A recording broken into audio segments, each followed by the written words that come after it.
Welcome to the Oskar Quentin debate live stream. If you're watching this after the fact on YouTube, this is a TikTok live stream where people can call in and talk to me directly through the TikTok app. The sign says Trump is a traitor. The flag says fuck ICE.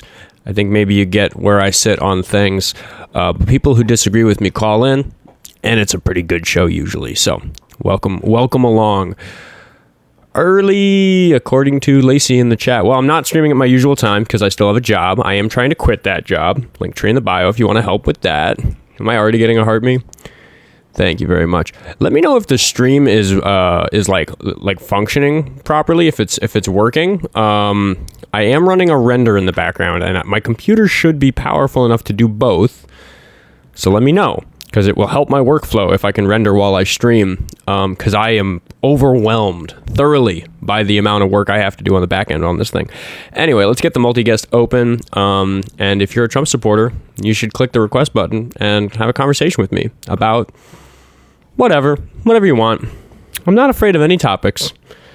It's I get sick of certain topics every now and then, but Tarantula says, always giving you the heart me if my coins are charged, Oscar. Appreciate you, Tarantula. The heart me helps. It lets me know I've got fans when I show up, and immediately. Midwest Progressive, mod and friend of the show, says maybe not grape today. Yeah, we'll see. Did have a pretty difficult stream a few days ago where the callers were offenders, and it was really genuinely. It was when people say, Oscar, how do you run this show? How do you sit and talk to these monsters all day? How is it not weighing on you? I definitely see that it's. I understand that this would be hard for a lot of people to do, but the show that I had where 3 offenders called in, or 3 people who I think are probably offenders, one admitted to it, the other went to prison for it, and the third one supported it. So those 3 calls back to back was the first time running this show where I literally called the show a half hour early. I was going to do a 2-hour stream because it was one of my normal streaming days. And I just wasn't the right guy for it that day. After those 3 calls, I took the 4th caller, and yeah, it was a lot. So I took a mental health break for the last half hour of that show. This is going to be all right someday. Says, good morning to you too, even though it's afternoon here in Minneapolis. Midwest Progressive says, I thought I unalived a host today, so it's all downhill from here. Yeah, I saw that on the Discord. Did somebody have a narcoleptic fit while you were talking to them? Crazy. Gossa Marin is here. Hello, Gossa Marin. Man, lots of people shouting out for Minnesota. Say it louder. 420's here. Regular viewer. True Light was here for the Offenders show. It was a good show, here's something controversial. That second caller who went to prison for doing something bad to some children, or to a child. I've learned some of those details because he and I have talked. We have messaged a little bit. He's I consider him a friend of the show, and he's welcome back up because I hot take. I platform controversial people. That is the whole thing that I do, is I platform people who are bad people. So when an offender who's done something bad to a child calls into the show and wants to talk about it and wants to have a constructive conversation about what we should do about the obviously enormous number of child offenders in our population, that's a conversation I'm willing to have. Because to be clear, this guy went to prison for 8 years after turning himself in, and he's glad he turned himself in, and he wants everybody else to get caught. He wants other offenders to get caught. He wants the Epstein files released. So I'm not going to just yell at him for being a monster. I told him I thought he was a monster. It sounds like he knew he was a monster. He wasn't upset that I called him a monster. But yeah, I think that if there's any skill that I offer as a debate host, it really just is that I'm capable of maintaining my composure if that's what the show calls for. Sometimes I should crash out, right? Valid crash outs are fun, and I ham it up a little bit for the entertainment factor because I'm trying to put on a show for everybody here. But there was no reason for me to crash out on that guy, and we can't just say all P3DOs are bad, lock them all up, let them burn. It's yeah, okay, they are obviously all bad. That part we can agree with. Thanks for the sparks, Gossamer. But the people who have urges who haven't offended, what do we do with them? Do we lock them up anyway, or do we how do we deal with it? Because clearly there's a bunch of people in the population who are capable of doing really bad things to kids. So anyway, as difficult as that show was, my Instagram's working pretty hard on finding the first caller, because there's a bunch of videos on his Instagram of him eating like raw animal organs, which we're all worried is going to give him like brain parasites, and also torturing live animals, which is not cool. So we definitely found like maybe a future serial killer that on that episode, and we're trying to catch that guy. We're trying to figure out who that guy is. The second caller ended up being a friend of the show, because I am willing to platform a P3DO that wants the world to be a better place for children, like legitimately. So constructive show, definitely on track with what I'm trying to do here. But yeah, it was taxing to run it.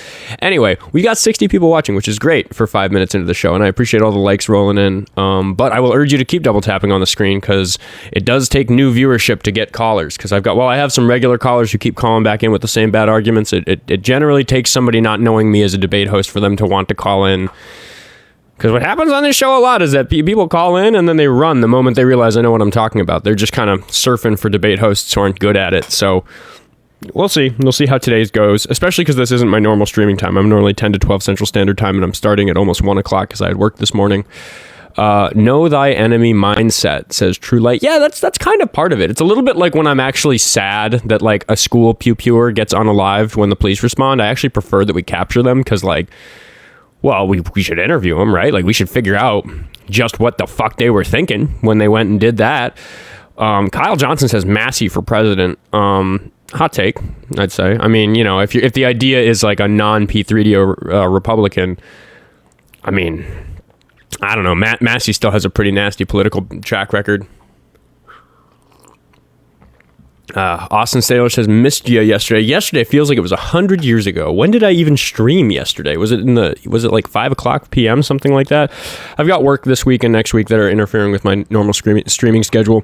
So again, I'll keep plugging it if you want me to be able to quit that day job. Linktree in the bio. But yeah, I'm they can't stand the heat, says Richard Cranium. Yeah, well, you know, like you can tell, like there's a tone change that happens in a caller's voice when they call in, dump some bullshit on me, and I'm like, whoa, hold on, no, that first thing you said was bullshit. We'll talk about that second thing next, but I'm going to address the first thing. And as soon as I start speaking authoritatively like that, you can just tell they're over it. Their whole demeanor changes. They're like, oh fuck, this guy's not going to let me get away with this gish galloping or whatever particular strategy it is. Democrats are treasonous dictators, says person with a default username. Hit the request button on your screen. Hello, Scout.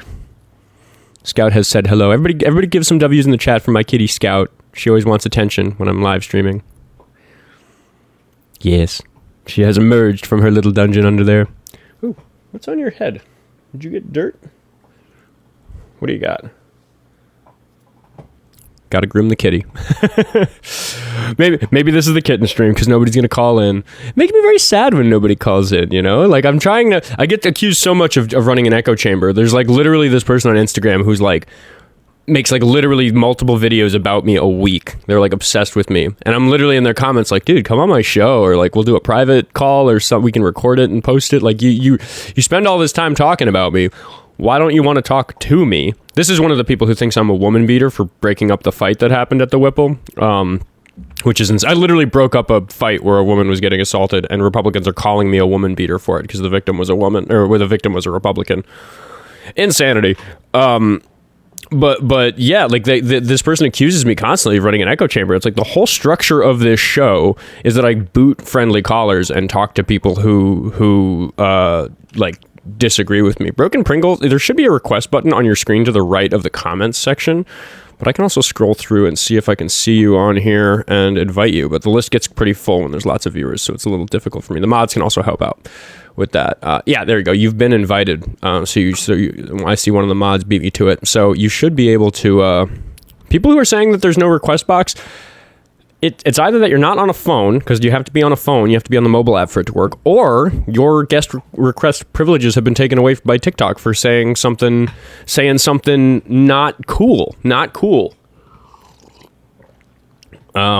If you're on a phone call, that probably, yeah. I had a friendly just pop into the box for a second. It's working. Some people don't have the button, though, because if you come up and say... Some people's strategy is to just call into the debate lives, say the N-word as many times as fast as you can to try to get them banned. And if they don't click, like, disconnect fast enough, 5 or 10 seconds or something like that goes by, then TikTok faults the host for not kicking them fast enough. So if you do that a whole bunch, TikTok will eventually just ban you from joining live streams. So I don't, I can only speculate as to why TikTok has banned a person, and I don't always agree with TikTok's reasons for banning people. But anyway, side button's gone, but the multi-guest request button at the bottom is there. Yeah, it should be there. It's working. Gonna have a sign or text soon to let everyone know that they should call in. Yeah, I am gonna redo the setup a little bit, because I'm gonna hang a banner up like by the flag or something that says this is a call-in show, to tell people that they can call in, and to clown on the very many people who call in and say this isn't a call-in show, this is a TikTok live. And I'm just like, oh my god, dude, I don't care what the technology is, it doesn't matter. Your voice is coming through my headphones and I'm talking to you through this microphone. Now I'm gonna have... Scout is being so friendly, and I forgot to take my allergy pill today, so now I'm gonna be all sniffly for the show, but it's worth it because Scout is so wonderful. Anyway, what a good show this is. Some random guy on the internet talking to his cat and drinking coffee.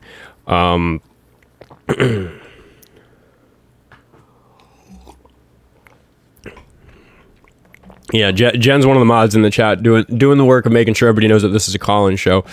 And I appreciate the shares. I appreciate the likes rolling. And we've got the viewership. This is like a reasonably healthy early afternoon live stream. But maybe I have scared away all of the potential callers. The Democrats are traitors. Dude, like, if you think that the Democrats are traitors, I'm going to need you to tell me why you think that. Please hit the request button on your screen. And you and I can have a whole conversation in front of people about it. Welcome to Cat Talk with Oskar. Yeah. Maybe, eventually we'll defeat all of the MAGA callers on TikTok, and they'll stop calling in because they're afraid of me. And it'll just be me hanging out with my cats, which is probably not as good a show. Anyone who loves and treats animals good is my friend. I get made fun of by Republicans for being an animal lover, and it's like, oh, dude, red flag from you. It's a green flag to be kind to animals. That offender caller from the other show, he's not kind to animals. He eats their organs raw and makes videos of it for his Instagram and tortures them while they're alive. Real bad. Goat C. People keep calling it the Somali flag. I go, because this is just the Minnesota state flag, I wasn't aware of this really offensive, unpatriotic meme. It's such an unpatriotic thing to not respect the state's flag. These people call themselves patriots. I don't think they know what patriotism is, at all.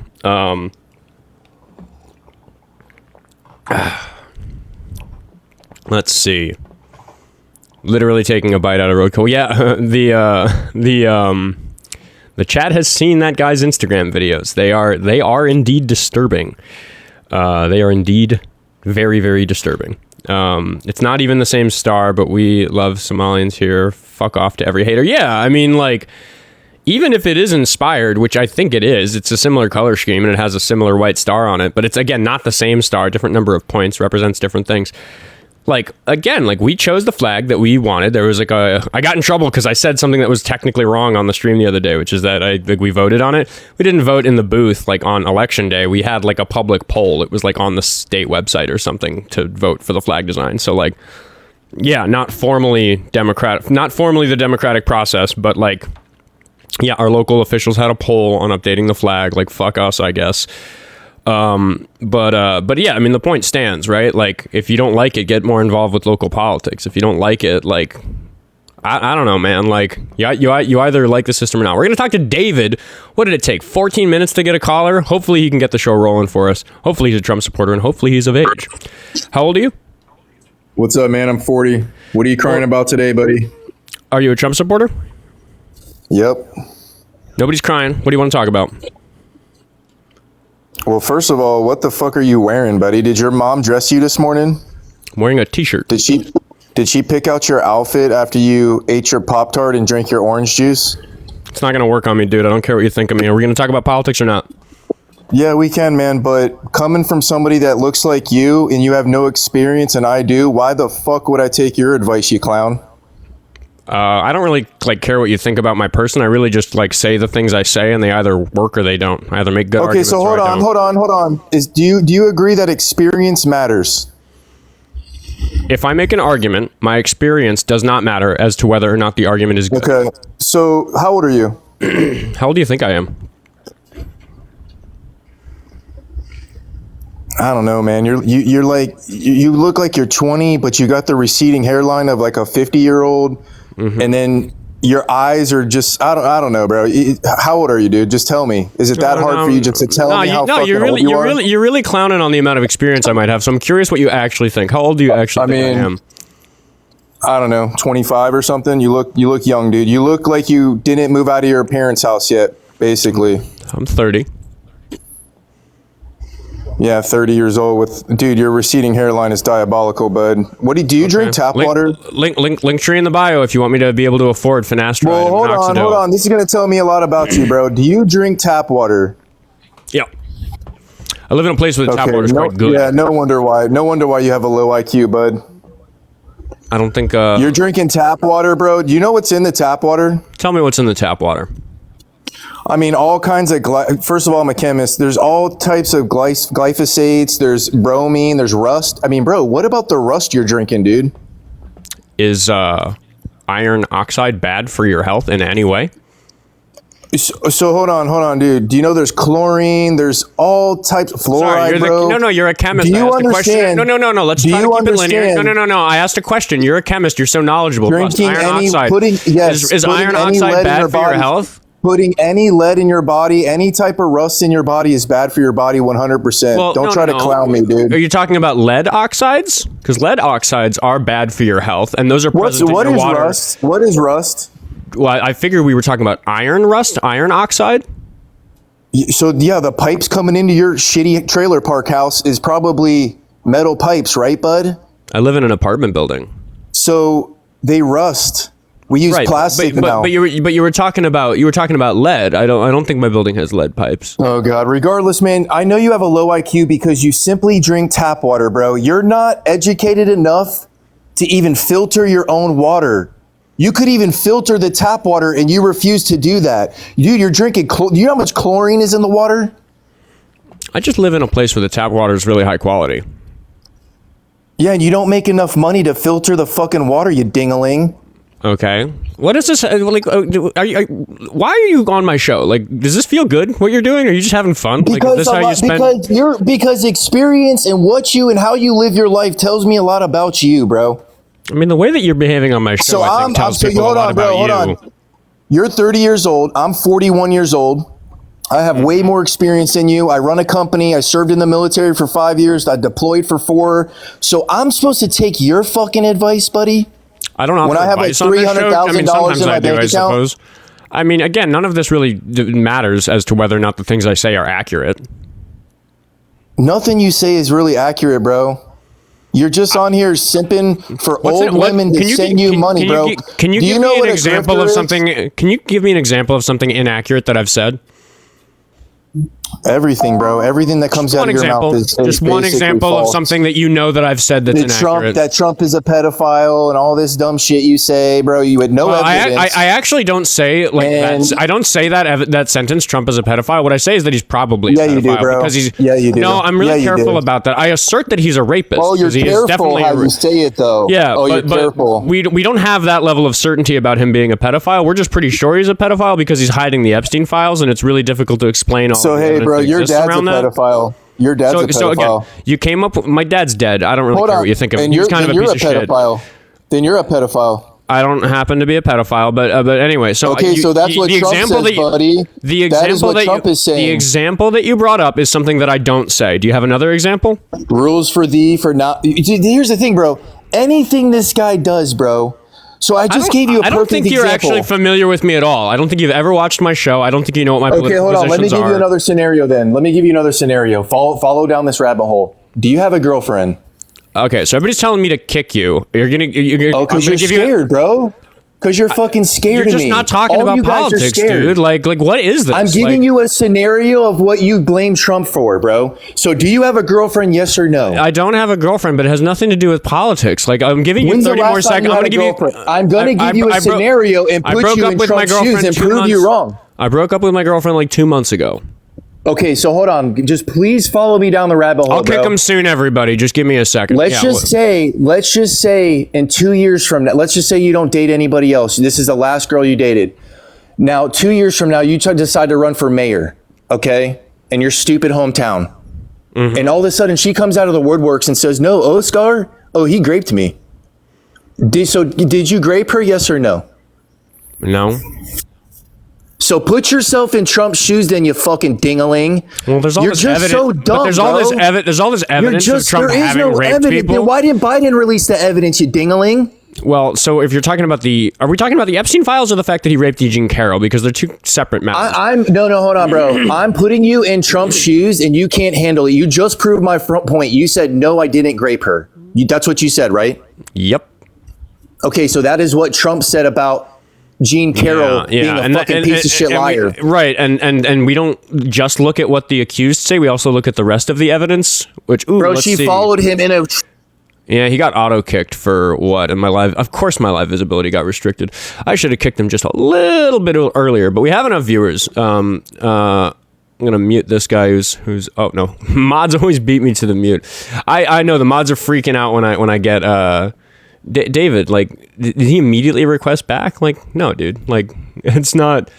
You got banned. You got my live stream restricted for 10 minutes. I'm gonna lose viewers because of that guy. You won. Chat. Tell David if he won. Let me know. Just let him know how that went. We didn't even talk about anything. He just made up a bunch of shit about me. Got my age wrong. I mean. El Chico Techie to you, if you want to talk. El Chico Tech, you are getting me a lot of Instagram followers today. I have some clips of you saying some very boneheaded things. They're doing great on my Instagram, so thanks for all the followers, bud. Great content every time you call in. I have to sneeze. Pardon me. I always mix it up. No, the viewers aren't actually hurting. The restriction was because of the guest. I don't have a restriction, so the stream is still doing better. I love the comment says he lost. I don't know which one of us you're talking about. But yeah, I mean, the reason I let those people just like keep clowning on me is that like, it's the easiest call ever. Like the purpose of this show is to show the world what Trump supporters are like. And with a caller like that, I don't even need to do anything. I can just sit here and it's like, I asked him for an example of something I said that's wrong. He actually like took an approach that like demonstrates one of the ways in which I really work to be good faith, which is that I don't say that Trump is a P3DO. I say he probably is. I say that I think he is, but I don't say that he definitely is. He's definitely a rapist. He's absolutely definitely a rapist. That's been proven in court. But we don't know about whether he's just a P3DO himself or just a protector of P3DOs. But we do know that he's a protector of P3DOs because he's hiding the Epstein files and a bunch of other things he's done about the whole Epstein case. But I don't say that because it's not the same burden of proof. David, stop trying. You like immediately got a flag. Like I can't have you back up on my show. It's like it's dangerous for my account and I value my account because the show does really well. So stop trying or you're going to get banned. Try again a different day. If you want to like not be as offensive in ways that the TikTok auto moderation system approach. But yeah, so he gave that as an example, which is something I very carefully don't say.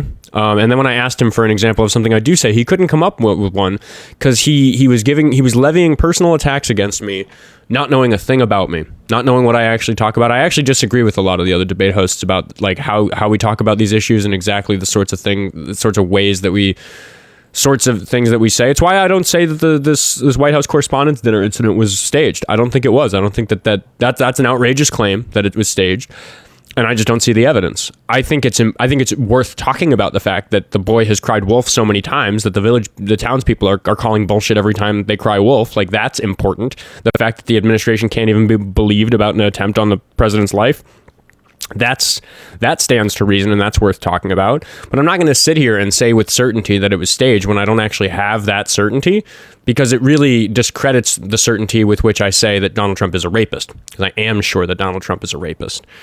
But again, the guy couldn't come up with an example of something that I actually say. So I don't know. No all caps in the chat, please. Yeah. Friendly reminder from Jen. That's not the strictest rule. They exercise discretion about that. So it can be context based whether or not that gets you muted or banned. But just watch it. 176 people watching. Not one of them wants to talk to me. How lonely I am, right? Must be because I'm such a lonely little crybaby that lives in his mother's basement and doesn't have a girlfriend, right? That's me. It's like a little bit me just like being an asshole about the fact that I look a little younger than I am, which is fun for me. But it is always very fun, the confidence with which these dudes come up because they think they're not talking to a real adult. Like, dude, I'm divorced. I'm 30. Like, I'm a grown up. Like they come after me like I'm 20 or whatever. And Will says that's a lot of natural light for somebody's basement. That's another thing. There's windows in frame right here. I'm not in a basement. Like, I know they don't mean it literally. They just mean, whatever, like dumb shit they're trying to say to like hurt my feelings. But it is just very funny for me, the confidence with which they expect me to be like 20 or 25 years old. And then like they're wrong. And then they just breeze past the fact that they started the call by being confidently incorrect about something that isn't even important. So it doesn't matter how old I am. It's, I could be 20 and I could make good arguments and the arguments would still be good. Like nothing about me matters, I'm willing to have a conversation about myself with somebody who likes me. That's kind of fun for me. But like, I just don't give a shit what anybody thinks about me. I give a shit what people think about politics. I give a shit what people think about people's civil rights. I give a shit what people think about truth and reality and the state of democracy in our country. Like that stuff matters. If you're wrong about that hurts my feelings. I want to fix that. If you're wrong about how old I am or how much sex I have or whatever, like, what the fuck? Why do these people think so much about how much sex I have? These people are more worried about if I'm getting laid than I am, for fuck's sake. It's crazy. Fact of the matter is I don't worry too much about getting laid. I can play guitar and walk on my hands and sing like Johnny Cash. Any of the three do if I'm in a hurry. No. Word of advice: the girl who goes home with the guitar player is usually kind of a bratty piece of shit. I don't really like that girl, but the trick works. Anyway, yeah, tap water. He was so upset about tap water. My goodness. I mean, there are places not far from where I live where the tap water is bad. Man, nobody drink the tap water in Chanhassen. My goodness. But like, I live in Minneapolis. Tap water's great here. I grew up in New York. I miss the New York tap water. That's the best tap water in the world. Let's see. Say It Louder 420, who's also a local, is saying that the tap water here is great. Scout, if you push buttons on this keyboard... who am I kidding? There's no consequences for anything that you ever do because you're so cute. Even when you knock my microphone over mid-show. And your static electricity from your tail causes there to be pops on the line. Yes, Scout. I know. I will... W Scout. She really is like so interested in the live stream, and she's like messed up my microphone now. Okay, hold on. I see I have a caller, but I need to like fix my cable. Give me a second here. Oh goodness, there we go. Are you there? How old are you? 44. Are you a Trump supporter? I am, but listen, They added me on here to debate because I keep saying there's no request box, but there really isn't. When I swipe down, there's one on Parker's live, but when I swipe up on yours, there's not one.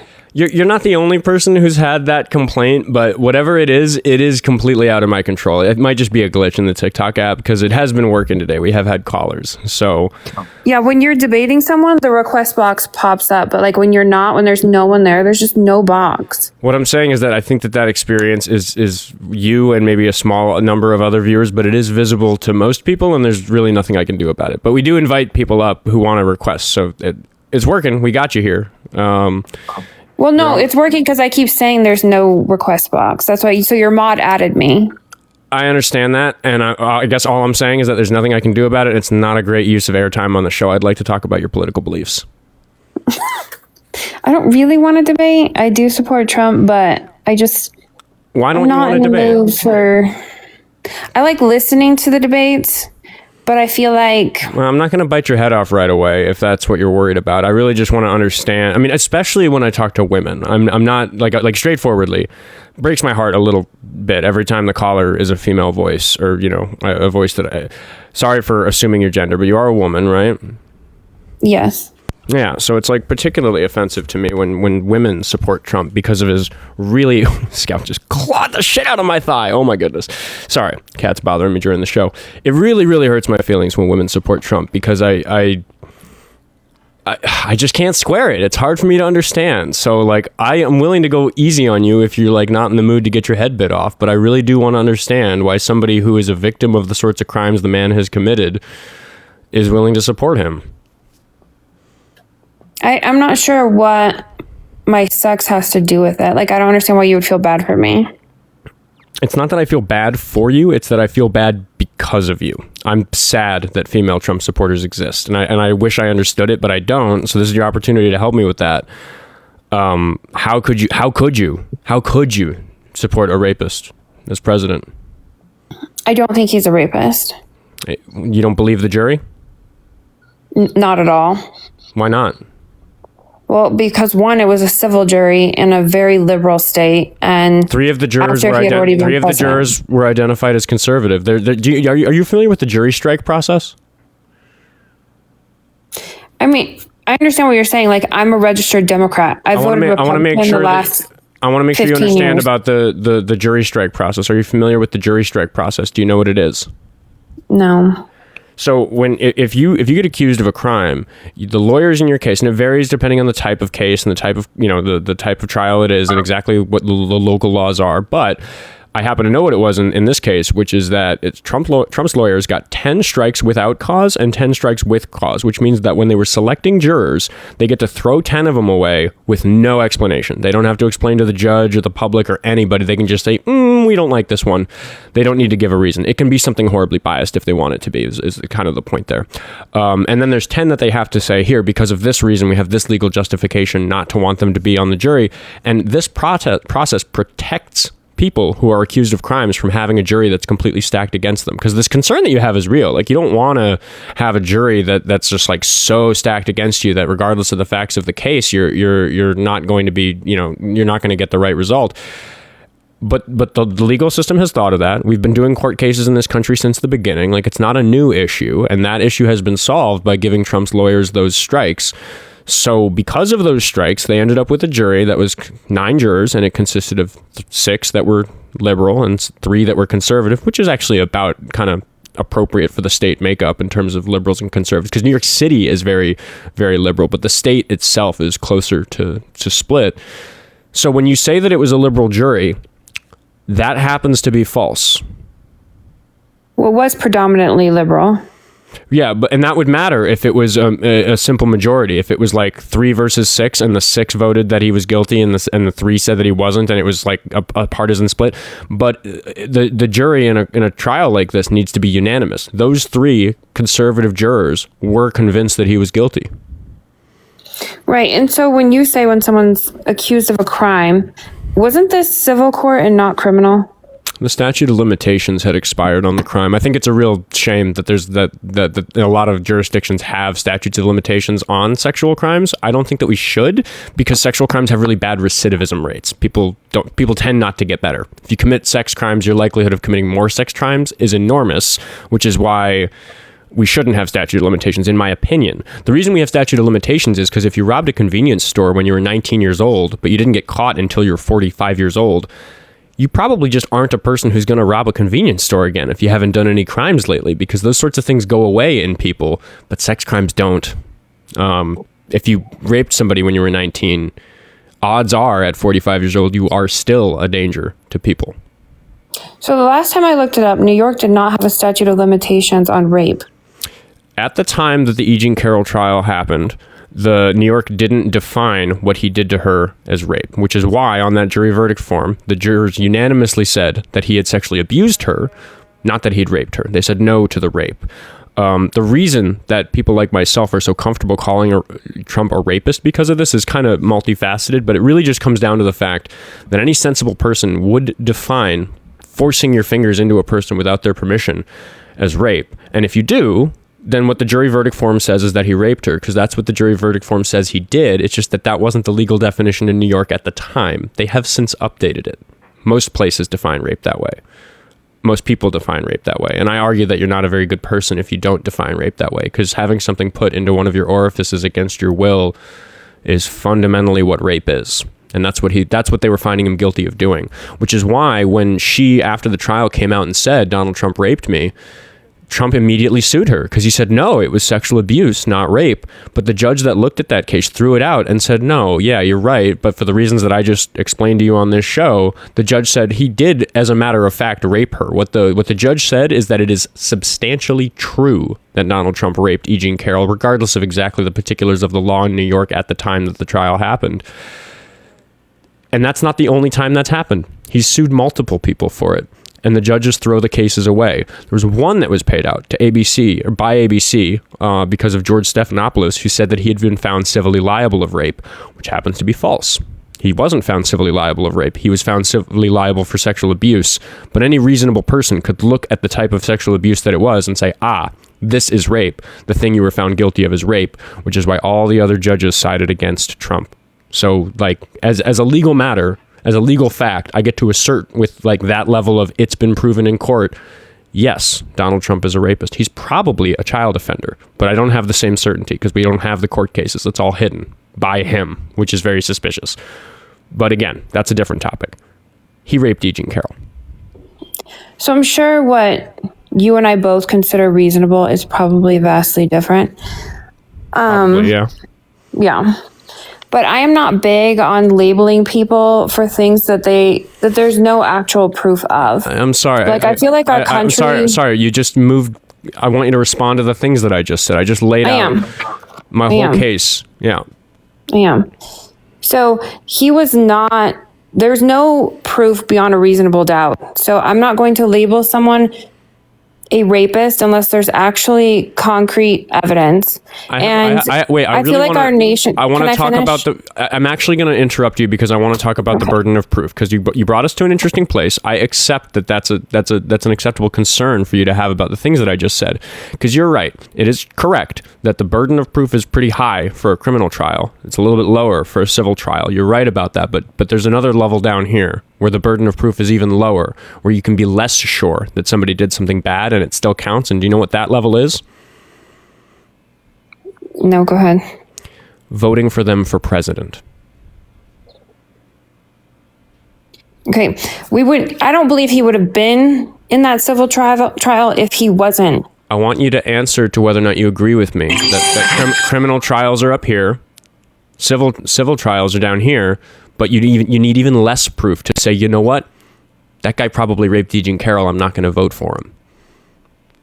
I think that people who are seeking power are going to be more likely to be subject to false accusations. But we're not talking about the accusations. We're talking about the evidence in the case that convinced the jurors that he was guilty. And because that civil trial burden is higher in my mind than the burden to just say whether or not you're comfortable voting for him as president, the fact that he was found guilty in a civil trial, we didn't even get to see what would happen in a criminal trial because the statute of limitations was conveniently up. But if you actually look at the evidence in the civil trial, you find that he'd probably be found guilty in the criminal one too, because his story was inconsistent. He said things that were demonstrably false. He said this, and then E. Jean Carroll provided evidence that showed it was in fact that. And that happened multiple times throughout the trial. If you actually look at the case, it's very clear that Trump is guilty. That's why the jurors were convinced of that. And putting guilty on a jury verdict form requires greater certainty, even in a civil litigation,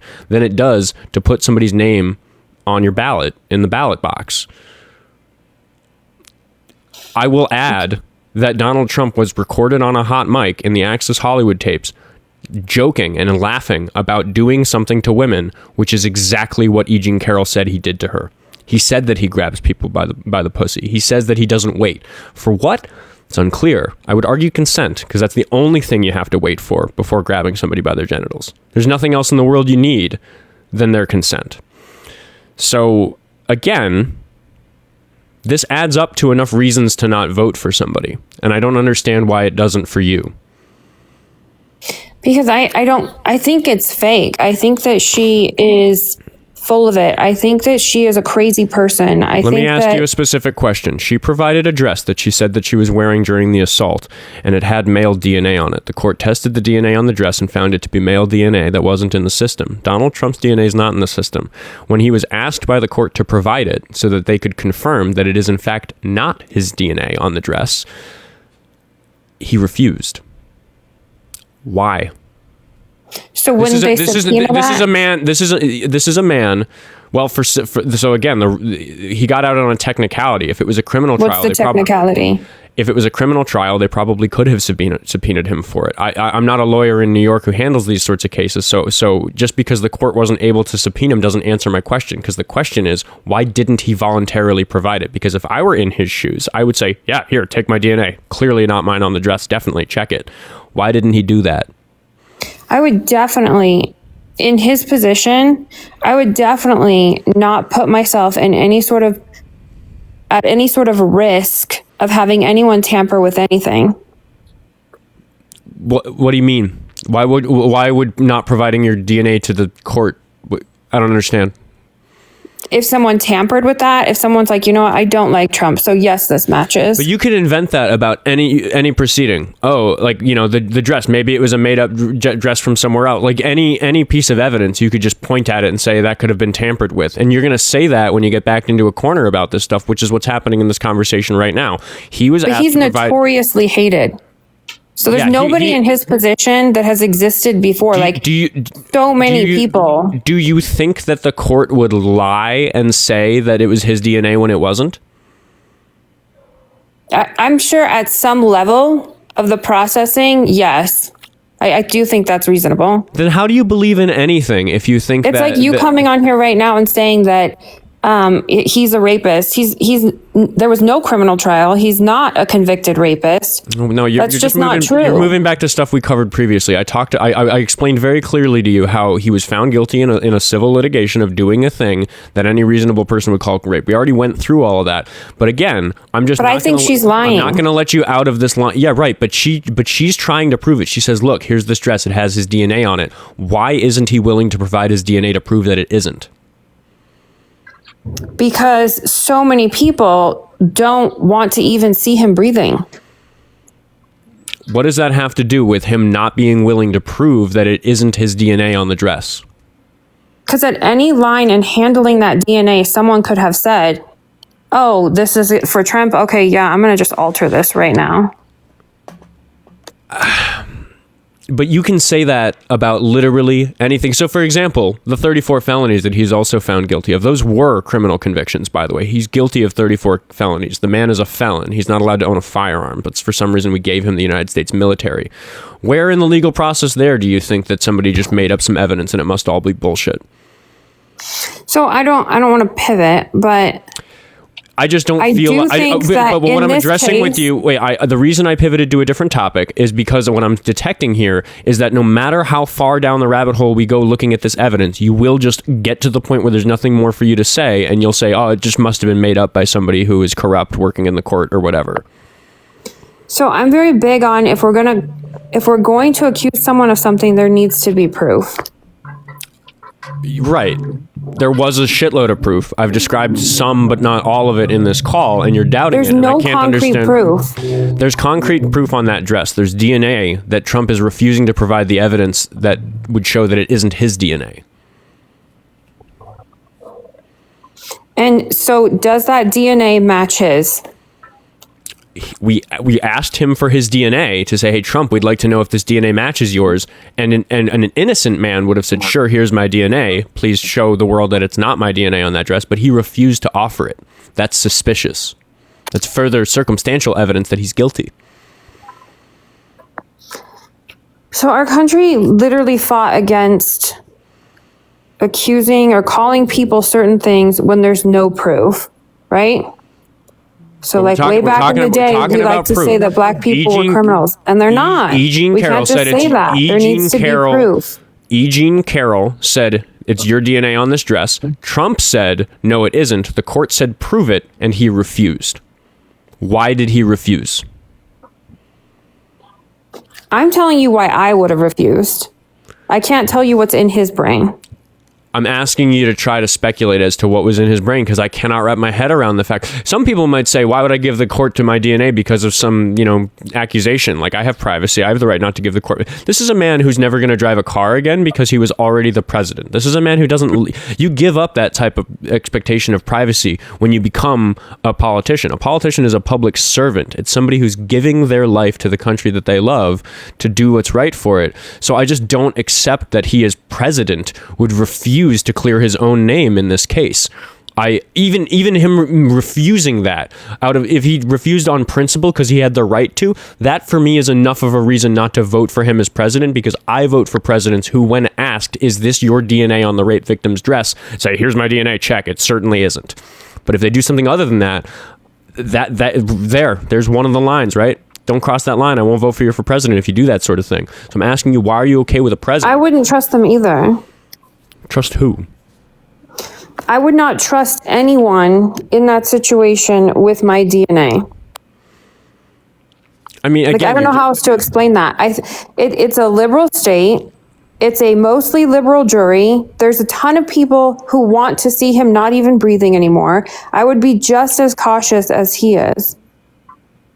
And I think it's weird that we want to assume that we know what it's like to be in the situation he's in. Let me ask you this. If this case had been about Joe Biden, if he was found civilly liable of doing something bad to a woman, would you question it to this degree? Would you ignore it because there existed Republicans in the state where the case happened? So, this might be far-fetched, but this is my example. So everyone talks about his daughter's diary and how he showered with her or something. I think that's stupid. That's just stupid. If there's an actual situation and stuff actually occurred, I need real evidence. I'm not just going to annihilate another person because of speculation. But you are really working hard to ignore the actual evidence that there was in this case. The actual evidence is her bringing it up 25 years later. Well, she didn't wait 25 years. She told her therapist about it immediately, and the therapist's notes from the time that it happened corroborated her story. So that's false. It demonstrates, like we can sit and argue about whether or not what I just said changes how you feel about this case, but can you at least recognize that you clearly don't know the facts of the case? I know that he is not a criminally convicted rapist. Again, you're just falling back to things that you said earlier. We've already covered all of this. The question is, so you just said that she didn't bring it up for 25 years. And what I said is that is false, because one of the important pieces of evidence in the case is that she told her therapist. And because therapists keep their notes forever, we were able to find those therapist notes from the time. This was before Trump was a politician. I could write those notes right now, too. This was before he was on The Apprentice. This was before he was as famous, Maybe it was, I don't know when The Apprentice started. But again, you're just okay. So now that I provided you this evidence, you're just saying that those notes were made up. Do you know that with certainty? Did they come out of a notebook that also had... You know that they weren't. I know that they were. I know that in that notebook, the page before that had notes from another patient, and the page after had notes from another patient. You can't make that shit up. You're just doubting. Yes, you're doubting the evidence, not because it's bad evidence, but because it proves you wrong. There were also multiple, I think something like 4 or 6. It was one of those two numbers. I mix it up with one of the other Epstein-related things. But anyway, there were 4 or 6, some number in there of her friends from the time who also testified and corroborated that her story was accurate from the time. Because she didn't wait 25 years. You heard about it 25 years later because he became the president, and this became a high-profile case. But why did it happen 25 years later? Because the legal system is broken and it doesn't protect women who are the victims of these sorts of crimes. No, why did she pursue it 25 years later? Because he was dragging her through the mud, because it came, her accusations about him came out in her writings, and he was calling her a liar. So because he was calling her a liar, she said, fine, we'll take it to court and we'll prove that I'm not lying. And she succeeded, and he was found guilty in the court. What do you not understand? In civil court, yes, we've been through this. What are you not understanding about this? What I'm not understanding is why when you came on here, you said that you're about truth and reality and that he is a convicted rapist. And it's just I not didn't true. say he was a convicted rapist. He's not a convicted rapist because the system is broken. He should be a convicted rapist. What I said is that he's a rapist, which I am sure of. He is unfortunately an unconvicted rapist. I just don't see it that way. Why not? And I know people in the comments are going to be like, "Oh, you're not a girl's girl and a pick me and all." And people say that all the time. And it's let me for a fact, I'm not. Let me just try to understand this a little bit better. Do you have kids? Yes. Okay. I want to describe a hypothetical, and it's going to be a pretty long-winded hypothetical. So just give me a second here, okay? Okay. Your kids are going to go play with the neighbor down the street. They're going to play in the backyard, play croquet or whatever, you know? The neighbor's babysitting for you because you're going to be busy. And somebody says to you, that neighbor, did you know that he was found civilly liable of sexual abuse of a woman? It's actually a crime that most people would consider rape, but it happened in a different state a long time ago, and there's a statute of limitations issue, and they actually changed the law recently. It would have been a rape if they did it sooner, but the case is older than that, so it was just sexual abuse. Not rape on the jury verdict form, but yeah, what he, and there's all this stuff where he was in the trial and they asked him for his DNA to prove that it wasn't the perpetrator's DNA, but he didn't supply it, which we think is really suspicious. He said he'd never met her, but she provided a photograph of them standing to each other. He said that she wasn't his type, but in the same courtroom, he accidentally mixed up a picture of his ex-wife as a picture of her, which suggests that she is his type because he accidentally mistook literally his own ex-wife for him, And then furthermore, he was friends with this really bad dude who was the leader of this criminal sex ring where they traffic children and stuff like that. And there's this big pile of evidence about that and a bunch of accusations from people who were able to successfully sue the estate of that friend. But he's been working really hard to hide all the evidence about what exactly he did with that guy. He even is in cahoots with some of the attorneys and prosecutors who worked in the state that he lived in at the time. This is back in Florida. All this stuff just adds up to him being really, really involved with this. My question to you, caller, is do you let your kids play in that person's backyard? So I am a mom of 2026. I don't let my kids do hardly anything without me present. I don't even need any kind of if you had a neighbor character reference. My kids don't stay the night at people's houses. They're not alone with other adults. Did your kids go to school? Period. Did your kids go to school? Yes, I worked there. Okay. So we're going to change the example. Instead of it being a neighbor, you find this out about your children's teacher. They wouldn't be working at the school. The fact is they do. In my hypothetical, they do work at the school. In my hypothetical, you find all this information out about your teacher. Wait a minute. Wait, hold on. I think I actually just got the gotcha. Why wouldn't they work at the school if that was true about them? What? That they're a convicted rapist? I didn't say they were a convicted rapist. I described very specifically the things you learn about this person, and you're saying that they wouldn't work at the school if those sorts of things were true of them. Is that what you're saying? What were they convicted of? I didn't, there's no convictions here. Other than the 34 felony convictions, but that didn't get brought up in my hypothetical. I just described a lot of information that is true about Donald Trump. I described it in objectively true and obvious ways, in ways that are completely uncontested. I didn't say that he actually did it. I just said that he was found liable for it. I laid out some of the evidence. I laid out some of the things that did happen in the courtroom. And I asked you about your neighbor, and then you dodged it by saying that you don't let your kids go over to anybody's house. Yeah, good job. So I supposed that it was their teacher who had done those things. And you said, well, they wouldn't be working at the school. Why did you say that? Because if they're convicted of something, they can't work at the school. We didn't talk about any convictions. If they're not convicted of anything and they have no criminal record and they were working at the school and it was hearsay. It's not hearsay that Donald Trump was found civilly liable for sexual abuse. But in this scenario, are you saying that someone's convicted or are you saying that it's hearsay? Those are not the only two options. It is not hearsay that Donald Trump was found civilly liable of sexual abuse and that those things happened in the courtroom. Those but are facts. We talking about Trump or are we talking about this theoretical situation? We're talking about any hypothetical person who did all those things. In this hypothetical, and is that hearsay? It is exactly as I described. You find out, the teacher at your local elementary school, they have this case where they were found guilty in a civil court of sexual abuse. Again, everything I just said, I just laid it out very clearly. You learn those things about a teacher in your kid's school. Are you comfortable with your kids going to that school? I was at their school. And if you found out these things about one of their teachers, would it upset you? I don't know. I mean, I'm not going to have my child alone with that adult, so... But so when your kids went to school, were they ever alone with other adults? No. Not once? No, you are not allowed to be alone with the children, and the cameras are always rolling. That's absolutely false. I've been an educator almost my entire life. I have lots I'm talking about at my school.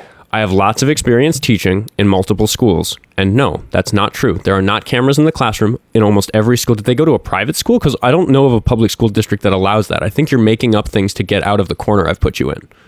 It's a charter school. Okay, then they might have cameras in the classroom. So again, you're just you're dodging all of this. The problem is that your child is alone with an adult who did bad things. Why are they alone? Even if it's at this charter school, if you found out that this charter school had hired somebody who was found civilly liable of sexual abuse, what would your reaction be? I don't know. I guess I'd have to look over the facts of the case. If you found out, hey, here's the jury verdict form. This teacher at your child's school was found guilty by a jury of 9 of sexual abuse, you would say, you wouldn't immediately be put off by it. You would say, hold on, I need to investigate this until I convince myself it was bullshit. Because that's You're what you're acting doing. like there would be a scenario in which a person with the caliber of Donald Trump would be working at a school. If there was someone so incredible, if it was Martin Luther King Jr. It's worse than that. He's working in the Oval Office. He's destroying the Department of Education. It's worse than him being a school teacher. I really don't think he's destroying it. But that's my opinion. He filed an executive order to get rid of the Department of Education, but that's a whole other because topic. it was garbage. Okay, let's not get sidetracked by that. You're saying that such a person wouldn't work at a school, and I'm talking about a person who works at the White House. He's in charge of the military. He's in charge of the nukes, dude. A person working at a school would not be facing the public persecution that Donald Trump is. The question again is that if you found out that an employee at your child's school had been found Let's guilty make it of a super level. If Donald Trump wanted to go to my kid's school and teach a class, I would be all for that. What I'm trying to show everybody is that the only reason you're okay with it is because it's Trump. So if you have to make the hypothetical person Trump in your example for it to be okay, then you're proving my point. No, the point is that you want to make some sort of made up scenario where there's going to be someone under the political persecution and the public hatred at the level of Donald Trump at a local city school. True or false? Donald Trump was found civilly liable of sexual abuse. Yes, in civil court in a liberal state. Yes. Okay. Yeah, we talked about all of that earlier. I'm not going to go through all of it again, even though we talked about Is he technically a rapist? Yes. Numerous judges have ruled that he is, in fact, a rapist because he keeps suing people who call him a rapist. And the judges keep saying, dude, you can't sue people for calling you a rapist because you're a rapist. Then why is he only civilly liable of sexual abuse and defamation? I've explained it so clearly to you. Right. But you want to sit here and say that he is a rapist. But if he was a rapist, they would have said that he's a rapist. They did. The judges. They would have found him civilly liable of rape. The definition at the time in New York did not include the action that he did as rape. We talked about this at the beginning of the call. You're just falling back to things we've already discussed. Do you think that if I put my fingers inside of you without your permission, that it would be inappropriate to call me a rapist? If I specifically told you to stop If you said no, Oscar, don't put your fingers inside me, and I did it anyway, would you say it's inappropriate to call me a rapist after I did that? No. You would not say that it's inappropriate. You would say that it is appropriate to call me a rapist if I did that. Yes. Okay. If I'm literally telling you, so when no, the jury, stop, I don't want this, so when and the I jury, just keep doing, and you just do it anyway. So when the jury found him guilty, the thing that they were finding him guilty of doing was putting his fingers inside of her without her permission. So I do not care that it didn't say. And did he say that that's exactly what happened?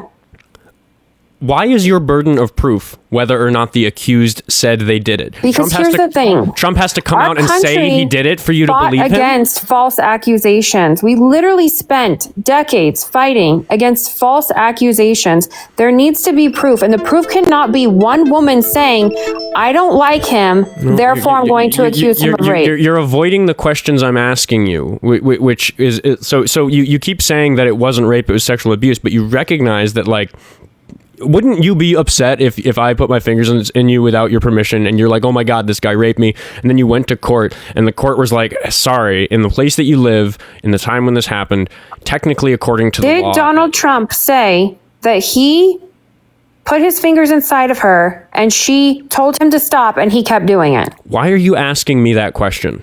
Please, I really want to know why you're asking me that question. Because that actually matters. Why would you expect a rapist to admit it? Okay, you're assuming guilt. By the way, there is audio. Guilty before innocent. There is audio of Trump admitting to doing this thing. That's what. Do you want to listen to it? I can play it right now. Do you want to hear Trump admit? Listen. I'm sure that there's a man in this world who can claim that he fingered me, and I would agree to it. Yes, he did. Yes or no? That doesn't mean that I told him to stop and he kept doing it. Do you want to listen? Do you want to listen to audio of Trump laughing and joking about how much he likes grabbing women by their genitals? I want audio of Trump saying that she told him to stop and he kept doing it. There was an entire court case about it. You're just sitting here denying reality. Then can you play that audio? Can you play?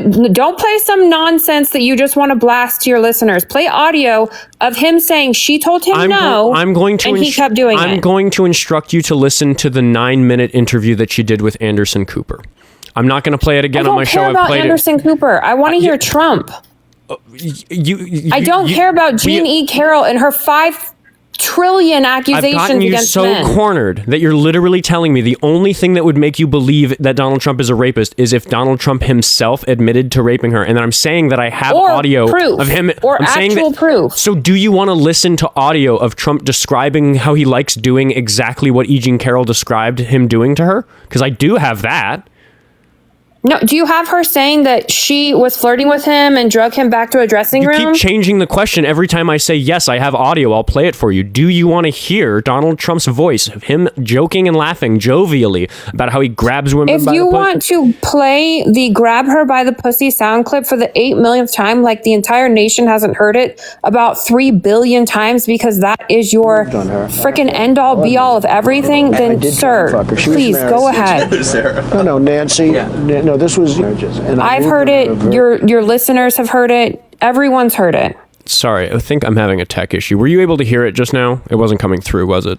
Yes, I heard it. Could the audience hear it? Somebody in the chat let me know that they could hear it, and then I'll start it again. I changed how I do my sound setup, so I'm worried it's not piping to the live stream. But if you heard it, then they probably hear it. All right, they said it's really quiet, but it should. I'm gonna mute you, guest, while I play it, just so that you don't your background noise doesn't cause it to clip out, because the audio should level properly if you're muted. So I'm gonna play it, and then I'm gonna unmute you, and then we're gonna continue the conversation. Very heavily. In fact, I took her out furniture shopping. She wanted to get some furniture. I said, I'll show you where they have some nice furniture. I took her out furniture. I moved on her like a bitch, but I couldn't get there. And she was married. And all of a sudden, I see her. She's now got the big phony tits and everything. She's totally changed her look. I better use some TikTiks just in case I start kissing her. You know, I'm automatically attracted to beautiful. I just start kissing them. It's like a magnet. You just kiss. I don't even wait. And when you're a star, they let you do it. You can do anything. Whatever you want. Grab them by the pussy. You can do anything. Pull the ham.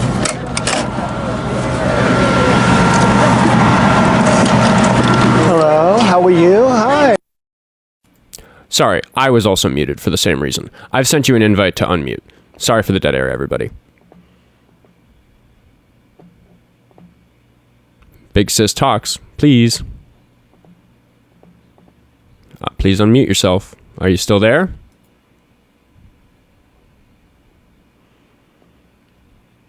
There's a button on your screen to unmute. You need to press it. For everybody listening, sorry for the dead air there. Still adjusting to the new sound setup, which I think is overall better. But I'm adjusting to it. If we're going to take a moment in the middle of this absolutely insane phone call to invite you guys to go to the link tree in my bio and follow me on the other platforms, because that is a free way of supporting me. Or you can go there and support me in ways that aren't free, which I would seriously appreciate, because I am going to get fired from my job any day for doing what I do. There we go. You're unmuted. Okay. Yeah. So he was in 2005 joking with somebody. He thought it was private. He didn't know the mic was recording. This is a hot mic moment. That's him being honest, bragging about doing exactly the sort of thing that E. Jean accused him of doing. Mm-hmm. So he walked straight up to her, just out of the blue, grabbed her by the pussy? He waited until they were in a dressing room together, and then he assaulted her once the door was closed. Why are they in a dressing room together? Have we entered the victim blaming part of the call? Why does it matter? If I raped you, would you be okay with somebody saying, why was he in your bedroom?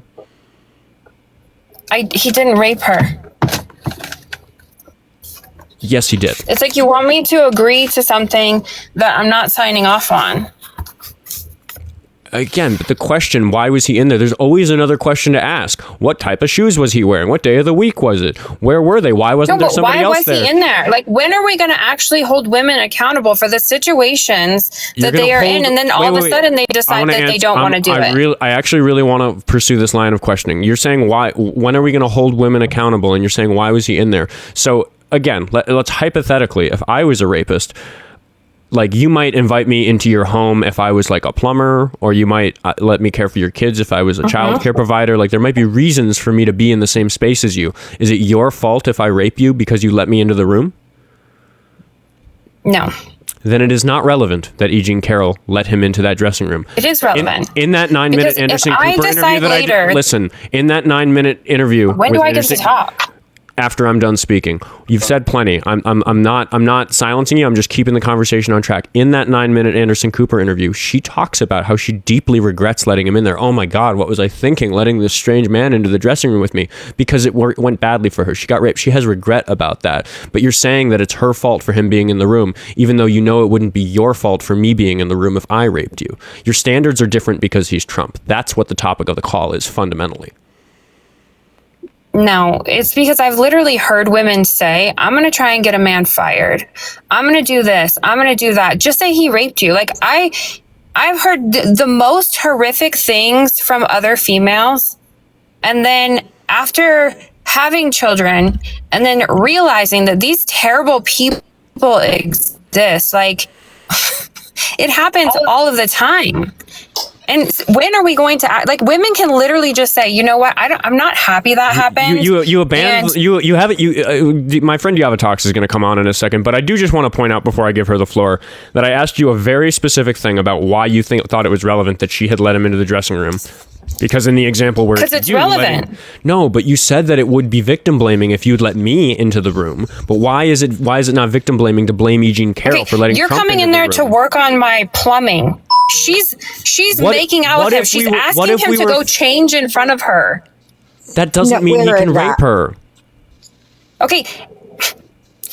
Ma'am, you're seriously trying to make the analogy between you being a plumber and her asking him into the dressing room so she can watch him change. You have evidence of that. You have no evidence of that. That is not at all what happened.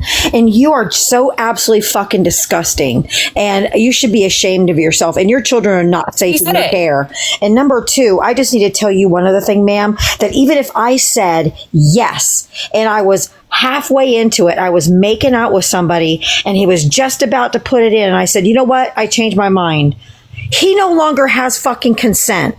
So if he went ahead and did it anyway, that would still be grape, even though I made out with him, even though I invited it to begin with. You can withdraw consent anytime. So cut that shit out. Cut it out. Then stop and she did not withdraw consent. You don't know dick. Because you didn't read the court transcripts. You didn't watch the deposition. You know you can watch it. It's on YouTube. You can watch the whole deposition of this case. Okay. None of that he said. He didn't say, we were making out and I did this and I did that. He said he didn't even fucking know her.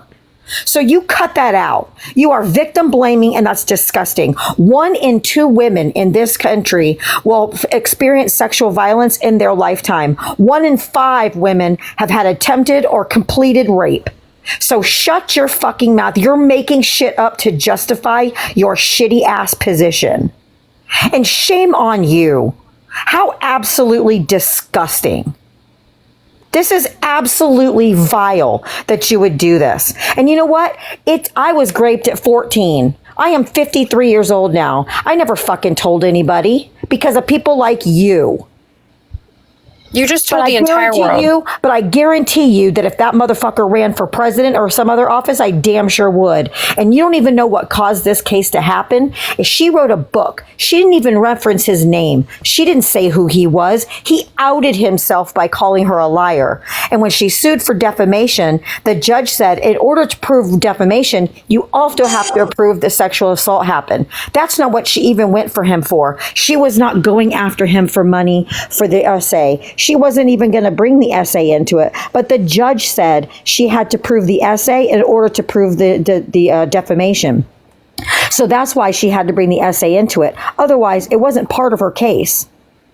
So you're just wrong. You do not know what you are talking about. And this is harmful to women. This is harmful to people that have been harmed by men. And you are perpetrating rape culture as a woman, and that is fucking vile. Okay, I guess I'm getting somewhere if you need to gang up on me 2 to 1. So, whatever. That's an automatic W for me. I co-host with him every day. This isn't normal. It's not you. You're not special. Yes. Go ahead. 2 to 1. When you feel like you need to jump on and attack someone 2 to 1. Please respond to what I said. Honey, you'd already lost. Wow. Respond to what I haven't lost. said. I don't appreciate the racist ideology that you guys are trying to bring back. It's ridiculous. What the absolute fuck is she doing? Calling us racist.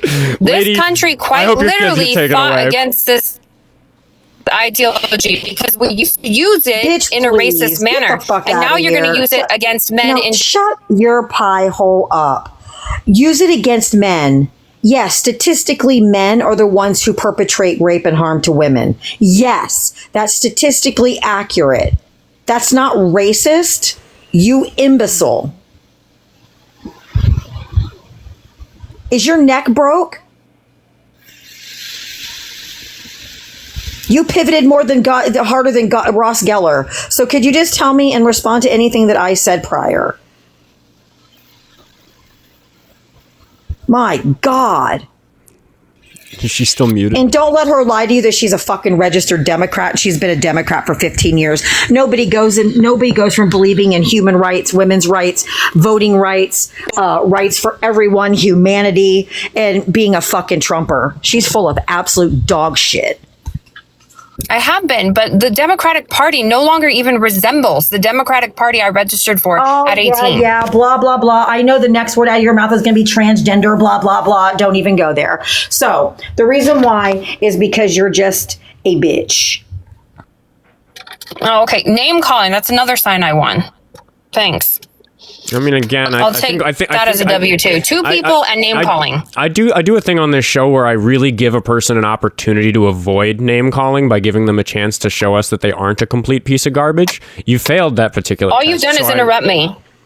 I've asked you repeatedly to answer what I said. And he muted me. No. Yes, he did. You called us racist. That was your remark. If it says turn on your mic, I didn't do that. Diava mutes people. I didn't mute you until I did mute you because you weren't responding to what I said. You called us racist.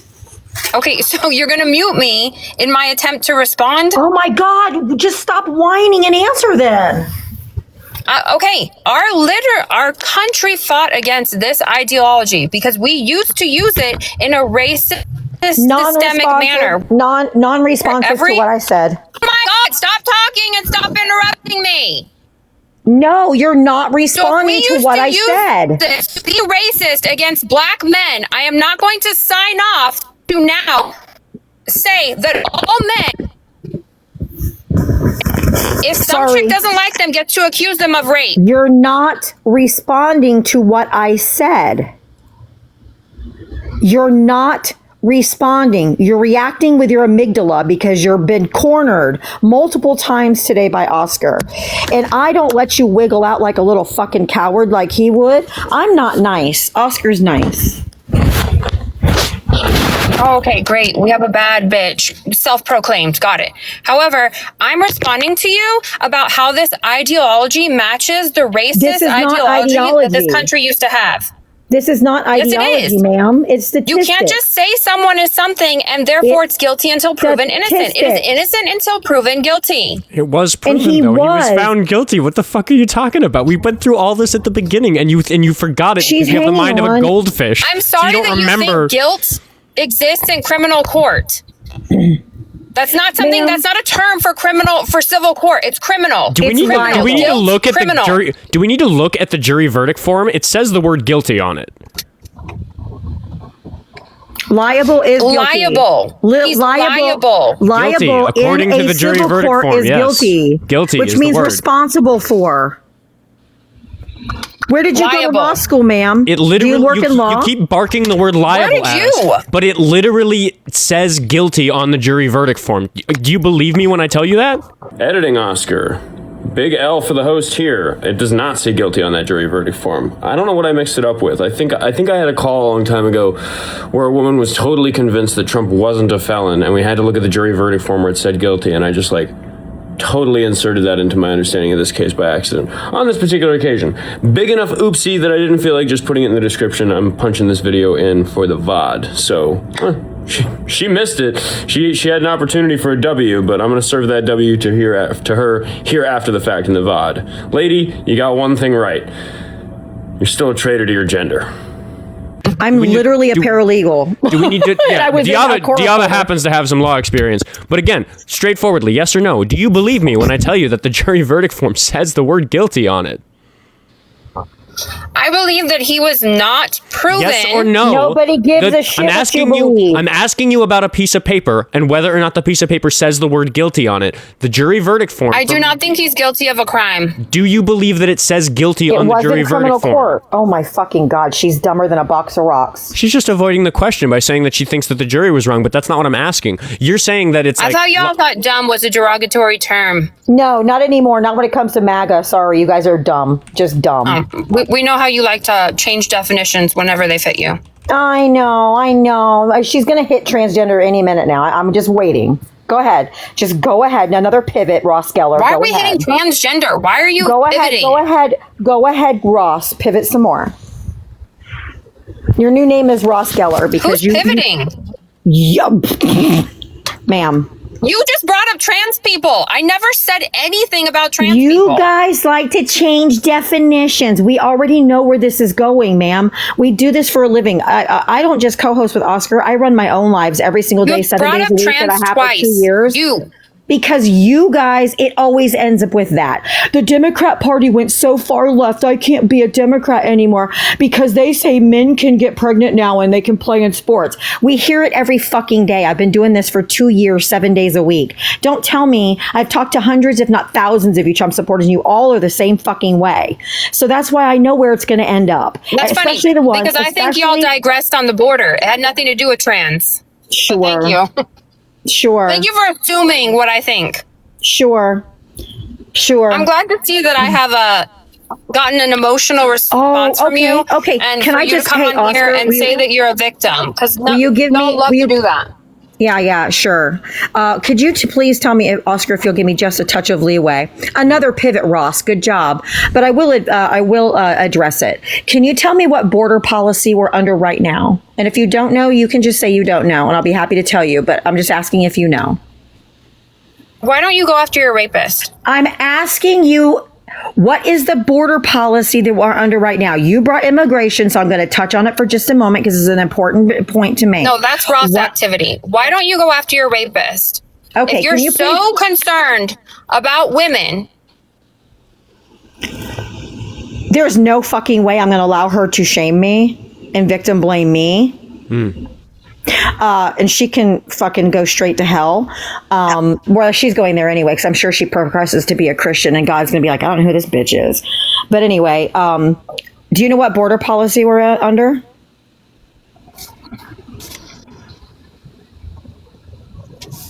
You're live. We can hear the white noise. Are you talking to me now? Mm-hmm. Oh, okay, because she wasn't. You're very upset about the border policy. What is that border policy? No. I want to know why she's not going after her rapist. Protect women. That's not what's happening next. I'm in charge of the show, and what's happening next is you're going to answer Diava's question. What is the current border policy in the United States? Why are we pivoting? We're trying to demonstrate to the audience that you don't even understand the policies you came up to defend. He wants to call me Ross while she acts like him. We want you to demonstrate that you know what you're talking about and tell us about this. This was about you feeling bad for me because I'm a woman who supports Trump. I didn't feel bad for you. I felt bad about you because you exist. No, okay. I wish you would be the very next one deported. Because I'm a woman. No, because you're fucking disgusting. Can you please answer the question of what border policy we're under right now? No, we're not going to let you. I would like you to answer the question it's not going to happen. About why you don't take a criminal down so he doesn't victimize other women. The next thing that we're actually trying to do that with Trump. That's why we run the lives. When's it going to be a little girl? When is that when it's going to happen for you? Or do you have to run for president? Show my audience that you know what you're talking about and tell us about this border policy. I do know what I'm talking about. And she said if her rapist ran for office, stop talking about rape. The next thing that happens on this show is that you demonstrate you understand the border policy that you're upset by telling us what that border policy is. That's nice. I don't work for you. Okay, then get the fuck off my show, because those are your options. You called into my show, and what's happening on the show... Don't wait for him to try and run for president. What's happening on the show right now is we're asking you... If it was that serious, you would take him down now. Can you just admit to us that you don't even know the policy you're talking about? Because you're clearly avoiding it. Like, we could just move on if you wanted. You brought it up. You wanted to talk about the border policy. What is that border policy? I didn't want to talk about it. I wanted to tell her that it had nothing to do with trans people. Because she wanted to assume why I said I don't side with the Democratic Party anymore. Okay, if it's about immigration, then what's the border policy we're under? Why don't you take him down? Do you not care about women? Are you not? Bye, bitch. You kick her or what? I sure did. Yeah. Yeah, I gave sorry, her, I don't ever do that because I don't like people when they do that to me, and I'm sorry. But she's not going to continue to blame me and ask me why I'm not. I won. Yeah, fuck off, bitch. I waited until I'd won before I even let you up, Diava. Oh, I know. You won a long time ago. She's incredibly stupid. She lost when she voted for Trump. I mean, we don't need to do anything to make these people wrong. They just are wrong. No. That's a good call, man. I don't think I've ever gotten that many Instagram clips out of one person. Oh yeah, she was gold. But yeah, she's full of absolute dung, and that's the kind of women who are so seeped into the patriarchy that they can't even see how vile and disgusting that they're being. I would love I wonder if she hosts live, because I would sure love to get a picture of her face, because I would love very much to find out who this woman is, because I think that CPS needs to be involved in her case, because I don't think her daughters, if she has any, are safe at all. Yeah, I've never actually seen somebody do so much out loud mental gymnastics about, like, literally I supposed that the person who was the sexual criminal worked at the school that her kids went to, and she was trying to shoehorn it so that Trump worked at the school so that she'd be okay with it. Insanity. I didn't say I was going to dox her. Don't confuse what I said. I never said that. I've been doxxed and it sucks. I would never dox somebody publicly. I said me knowing who she is not doxing. Yeah. I mean, I also just think that, like, me and Diava come up here and we put our face out there and we stand by the things that we believe in. But, like, man, I'm feeling some of the weight that I felt when I talked to all those rapists the other on Sunday. Like, that call was very upsetting. It's very, very upsetting that a person can be so brainwashed into doing something that's so bad for her, so bad for her kids. I mean, the way she talked about her kids, the fact that she has this baseless adoration of Trump in a way that supersedes her, like, own rationale around protecting her children. Like, how devastating. How devastating. I mean, her children are just not safe. I'm sorry. They just aren't. And I feel like it's very, very dangerous for her. I mean, what is she going to do? Yeah. What is she going to do? I don't know. I mean, she's hopeless. I would hope that the call is educational for people. That's what that is the mental gymnastics it takes for a woman to support Trump. I don't even need to add anything to it. She did all the work for me by saying all the things that she said. I mean, I mean, for me to come up and say, that it happened to me and blah, blah, blah, and then to turn around and use that against me. Arthur in the chat, please hit the request button. Arthur thinks that I'm a traitor for disrespecting the president. If you think that it's a treasonous thing to do to disrespect the president, I don't think you understand the First Amendment. Please come have a conversation with me about it. Actually, isn't there a saying by a former president, or I believe, I can't remember who it was, who says that there should always be criticism of the president.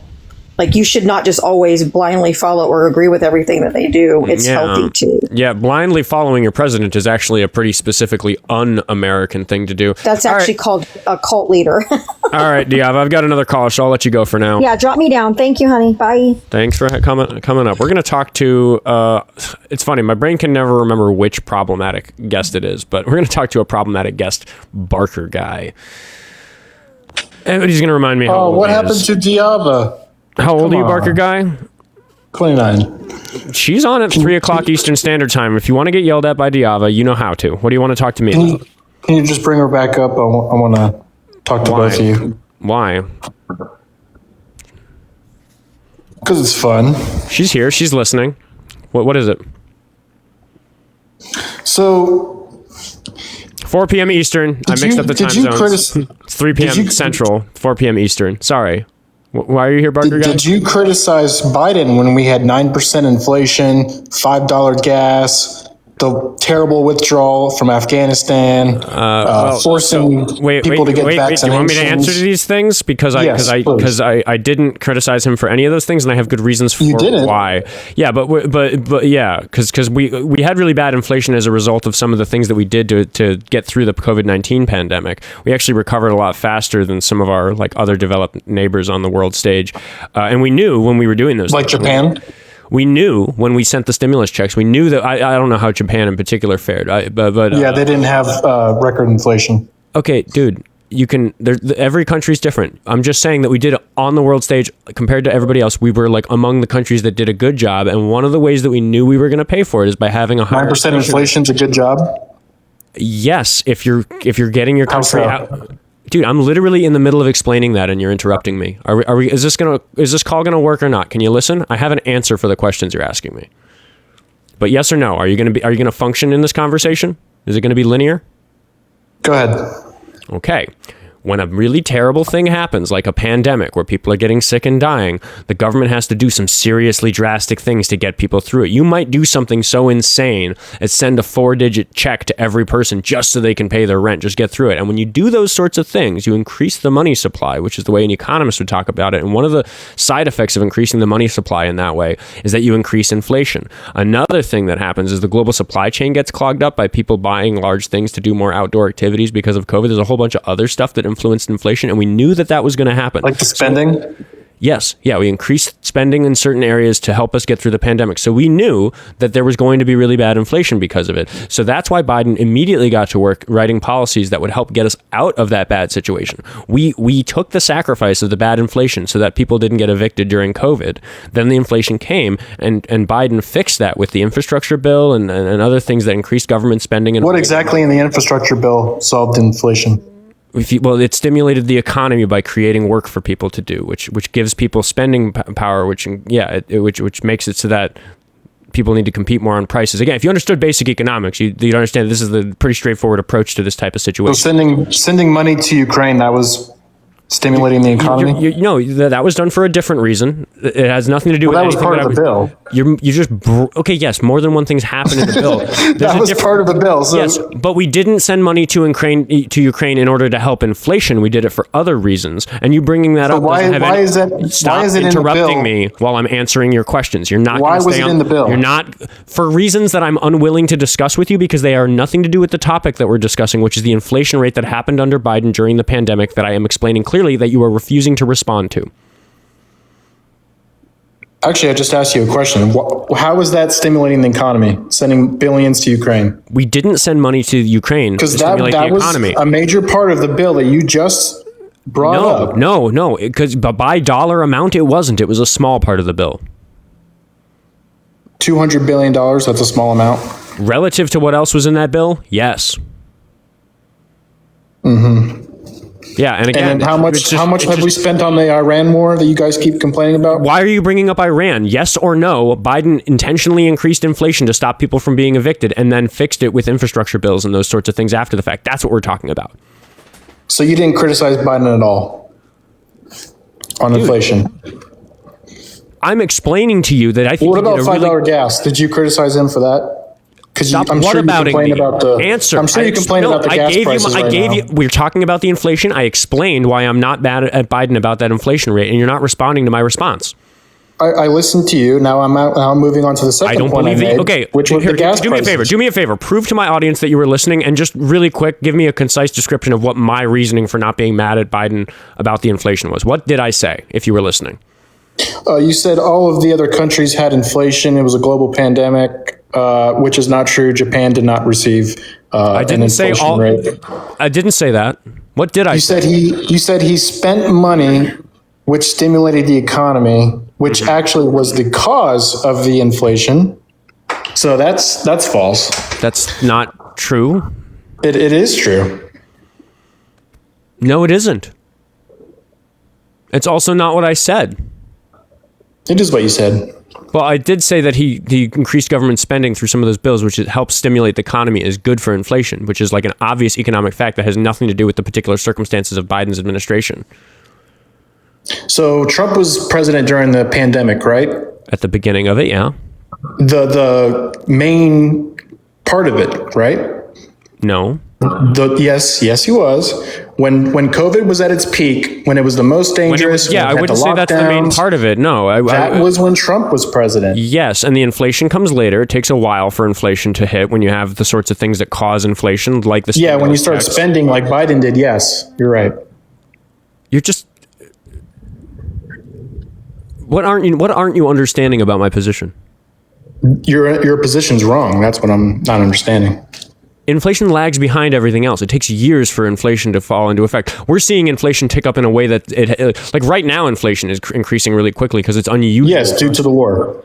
Yeah, so it's unusual for it to increase that quickly, but he increased global fuel prices so quickly that it's working even faster than the situation did in COVID. But again, we knew that the inflation was going to be bad. That was the price we paid to get people to the end of the month at the beginning of COVID and into the beginning of Biden's term, when we were still locked down and we still had a massive economic slowdown because of the pandemic, because people were fucking He should not have kept the country still locked down.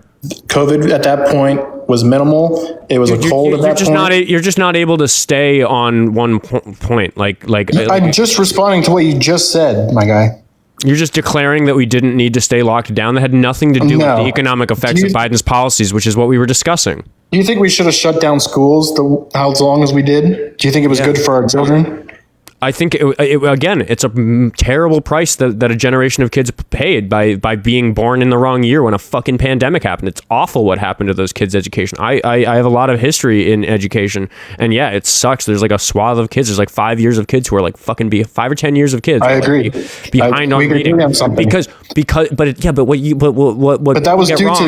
was due to Democrat governors refusing to open up their economies. It happened worldwide. It has nothing to do with American politics. The COVID-19 thing was a disaster of a global. Oh my gosh! What I'm telling you is, when Biden took office, COVID was a joke.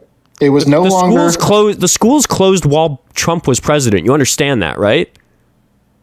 Yes, because we shut down the country because we had a new pandemic that no one knew what was going on. Yeah, and that happens every 100 And years at or the so. point- We did at it in the the point- 19 teens as well. So you think it was okay when we had the BLM riots going on? Everyone was fine from the COVID at that point, right? Because it was for a good cause. People were out Putting words in my mouth. Dude. marching, I didn't say any of that. protesting. I didn't say any of that, dude. Like, you're just making shit up. Like, what are you talking about? What is this? The point is, Biden should not have kept the country shut down. We weren't even talking about that. We were talking about his inflation. First 2 years in office. You have not responded to my rebuttal that I gave about inflation. You just moved on to other stuff. Do you admit that you were wrong about his approach to inflation during and after COVID? 9% inflation. I'm wrong, right? I don't deny that the inflation rate was high. The worst inflation rate that we've seen this century was during Trump's term, during COVID. Really? Or no, sorry. can you prove that? No, sorry. I misremembered a thing. W guessed. I misremembered a thing. I conflated inflation and unemployment. No worries. Unemployment was worst. It was the worst it's ever been in this century since the Great Depression during Trump's term because of COVID. Is that his fault? Like, a bad thing happened, dude. People died. I know people who died. There's people whose there's phone numbers in my phone where I can't call that person anymore because they're fucking dead because COVID killed them. And that was bad. That was nobody's fault. That just happens on Earth every now and then. And when those sorts of things happen on a global scale, there are really serious negative ramifications. And it is the job of qualified politicians to navigate it in a way that reduces harm. So just because there was harm doesn't mean you're right. Trump put on a travel ban from China, and he was called xenophobic for doing so. I think that was the right thing. I think that was the right thing to do. Then why was he criticized and called racist and xenophobe? Because lots of people look at anything Trump does and thinks it's bad, and I'm not one of those people, and you're talking to me. So no, it wasn't bad for Trump to do a travel ban from China promptly when this happened. All right, I respect that. Should have done it sooner. Australia is the only landmass on the planet that figured it out fast enough. Again, like, you're just balling me in with every other person you've ever talked. What do you think about when Biden tried to force people to get the vaccination? Did you agree with that? Do you agree that people should have lost their jobs? Yes, because they didn't want to get an experimental absolutely, vaccine? 100%, completely. Here, let me give you an example. You agree with that? Yeah, let me give you an example. I'm willing to pivot to this because I actually want your thoughts on it, even though I'm just going to declare the W on the whole inflation thing because you're running away from it. But yeah, we'll talk about the vaccines for a second. If there's a forest fire, right? And structures are burning and we don't know where they're going to be able to contain it. We don't know which places are going to burn. There's luck involved. Real bad. It's unfair if your house burns down because of a forest fire. The local government might force you to evacuate. They might say you're not allowed to go to work. You're not allowed to go to school. You're not even allowed to stay in your own home. You got to get the fuck out of here. There's a forest fire coming. Whose fault is it that you're getting kicked out of your home? The government making you leave or the forest fire? Which one is at fault? The forest fire. Okay. So when it comes to forcing people to do things that are reasonable, like wear masks if they're going to be in public, or get vaccines if they're going to go to work or school, which, by the way, we already do with all the other vaccines. All the other vaccines are also required for certain things. Yes, but they had years and years of testing.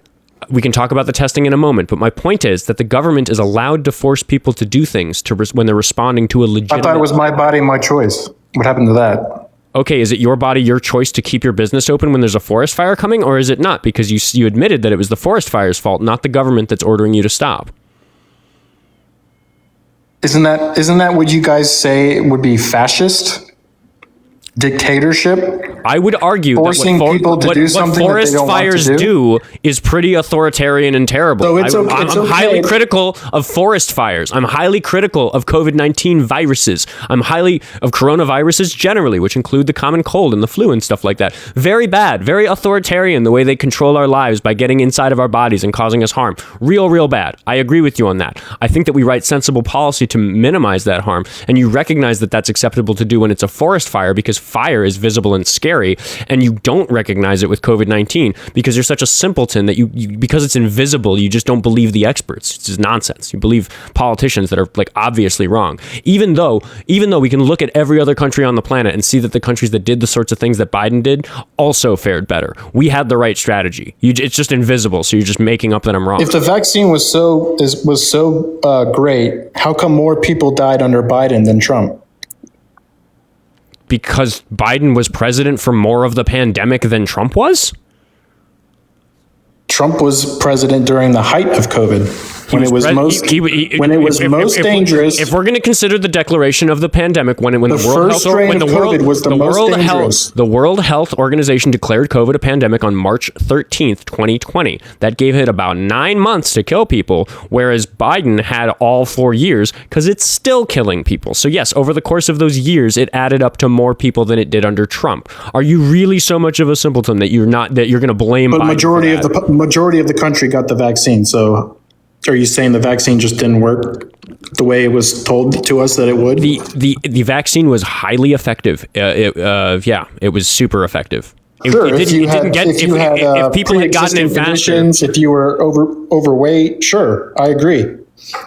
But forcing the entire population to get the vaccine was not a good idea. Luckily, it was shut down by the Supreme Court, which didn't allow Biden to go through with what he wanted to do. I'm not going to move on. You keep moving on to the next thing. But again, why do you recognize that it's the forest fire's fault, not the local government for restricting your actions? Whereas you think it's the local government's fault and not COVID-19's fault for restricting your actions when the danger is an invisible virus instead of a big scary fire?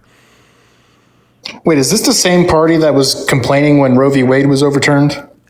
Am I talking to the same party? Holy fucking pivot, dude. Why do you judge forest fires differently than viruses? Your justification for the whole forest fire thing turns on your ass when you talk about the my body, my choice with women's rights. What? It's the same concept. Where is the massive public health emergency when it comes to a woman deciding what she does with her body?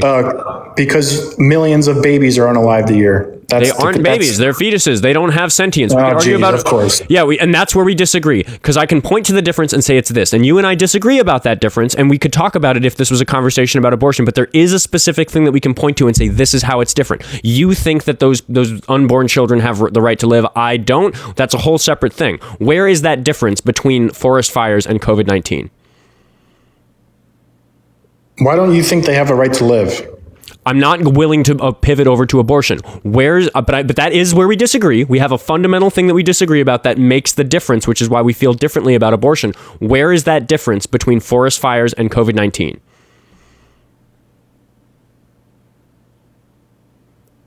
Because the forest fire is putting your life in danger.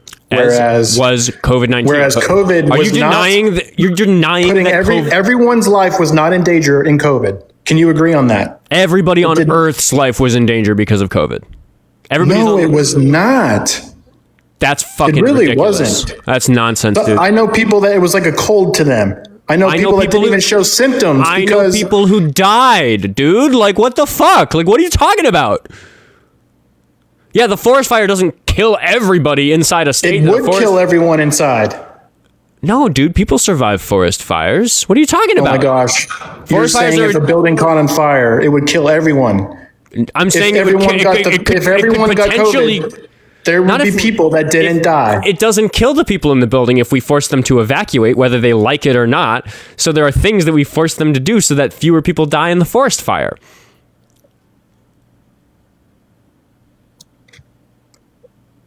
The point is, not everyone should have been required to take the vaccine. Luckily, that wasn't the case, but that was Biden's intent. Okay, what's the difference between the public health emergency being a forest fire and COVID? You still haven't explained it. Can we move on from your little analogy? Not going to move on from the analogy because you demonstrated I just reasonable answered thinking. your question about the analogy. Okay, I'll educate my audience about what. How many times do you want to go back to it? I'm going to keep talking about it. It's my show. I'm going to talk about the fact that people have a really easy time with things that are big and scary. The evacuations of the towers on 9/11 were one of the most incredible evacuations ever recorded in modern history. Nobody was trampled in the stairs. People were wildly cooperative, even people of different walks of life, because some ultra wealthy people worked in those buildings. Some poor people who moved the mail around those buildings worked in those buildings. 50,000 people worked in those buildings, and they all were on the same team because they saw a fucking plane fly into the building, and everybody was immediately on the same page. We need to get down these stairs quickly. We need to do the fire drill. We need to do what we trained for. We need to make sure nobody gets dropped, and if you tripped on those stairs, 2 people would catch you by the arms before your ass hit the concrete. And that happens with humans when the threat is visually obvious. It's a psychological phenomenon that when there's a big scary fire, people go, oh my God, there's a big scary fire. We obviously all need to calmly evacuate and work together as a team. But when the threat, the existential threat, is invisible and difficult to understand, as viruses happen to be, what we see is massive uncooperation. We see rumors. People have mythical thinking about it because it's not visually obvious how to fight a virus. It's not visually obvious that the mask is going to protect you or the vaccine is going to protect you in the way that escaping or evacuating or water will protect you when there's a fire. And it is because of that psychological difference that we as a civilization failed to protect each other from the COVID-19 pandemic in the ways that New Yorkers did not fail on 9/11, which is why my father didn't die that morning, by the way. That's the difference. I understand that about you. It's unfortunate that you don't understand that about yourself. I'm glad your father's okay. He's not. He drank himself to death about it. Okay, well, sorry to hear that. Yeah, well, you're not sorry to hear that I had friends who died of COVID. Why did you bring it up? Why are you sorry about my dad, but not the people I told you I knew died from fucking COVID?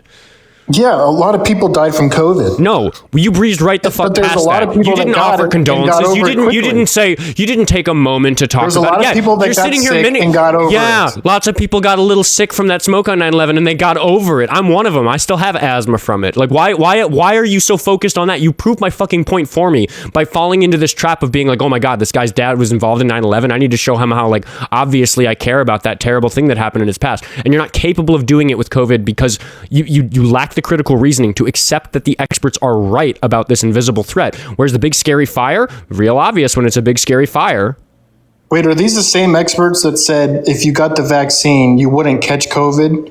Then it turned into, oh, you will catch COVID, but your symptoms will be lesser. Then it turned into, dude, you shut might up. have symptoms still, I'm not interested in hearing. Shut up. I'm not interested in hearing what you're like bad understanding about. Those are the experts you're talking about?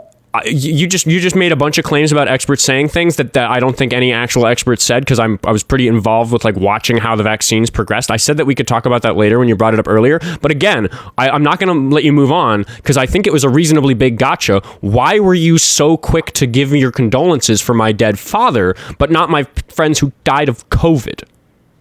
Why? I do have sympathy for those people. Why did you not offer those condolences and sympathy when I brought it up earlier? But you were so quick to do it with my father in 9/11. Why? Did they get the vaccine? Does it matter? It kind of does, yeah. I'm a New Yorker, dude. You may have noticed from me talking about my father working in the World Trade Center and me having asthma from being a victim of 9/11. A lot of people I'm guessing they got the vaccine. I'm telling you that the friends who died of COVID died in like April of 2020, back when like it was really bad in New York and we didn't understand how to fight this thing yet.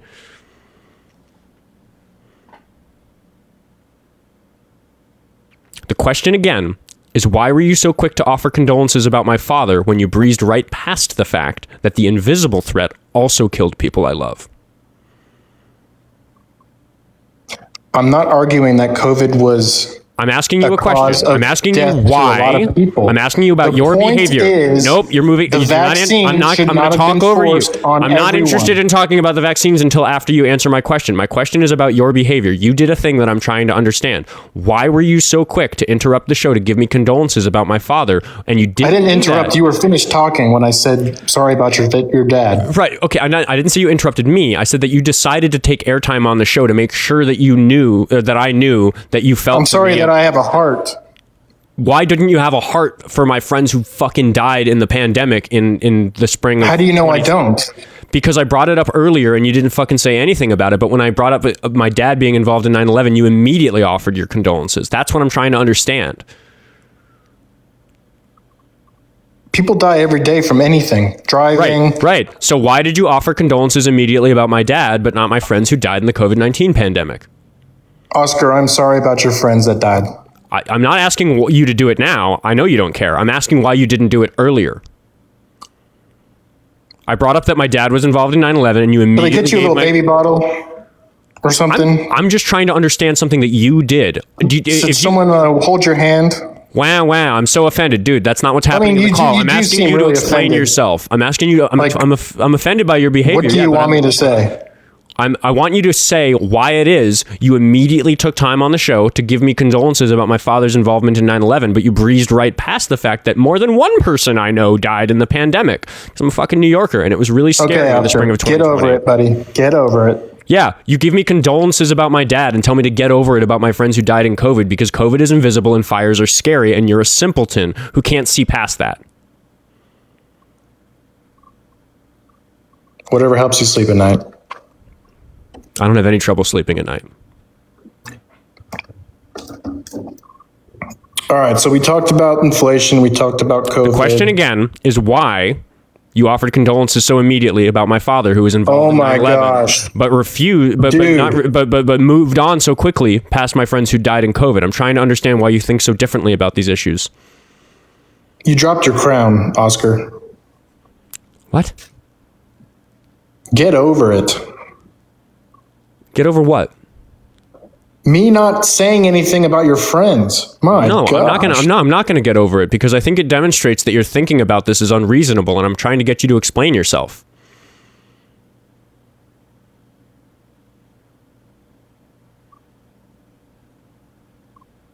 Can we get some baby bottles in the chat for Oscar? Why? I'll start it up. There's some baby bottles for you. Okay. Are you going to answer the question? W. Raddick. Yeah, you're watching the chat because it's making you uncomfortable to look at me. Eyes up here, buddy. Look at me. Why did you so immediately offer condolences about my father being being involved in 9/11, but you didn't react that way? Are you going to get over this now? No, it's what's going to happen. I'm going to keep drilling on this. We get it. You don't.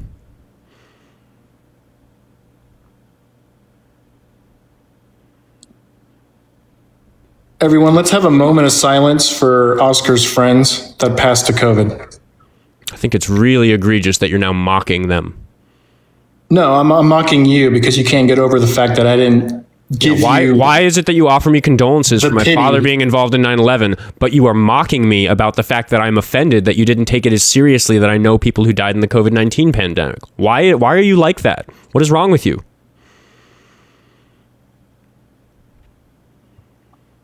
What would you like me to do, Oscar? Explain yourself. That's what I'd like for you to do.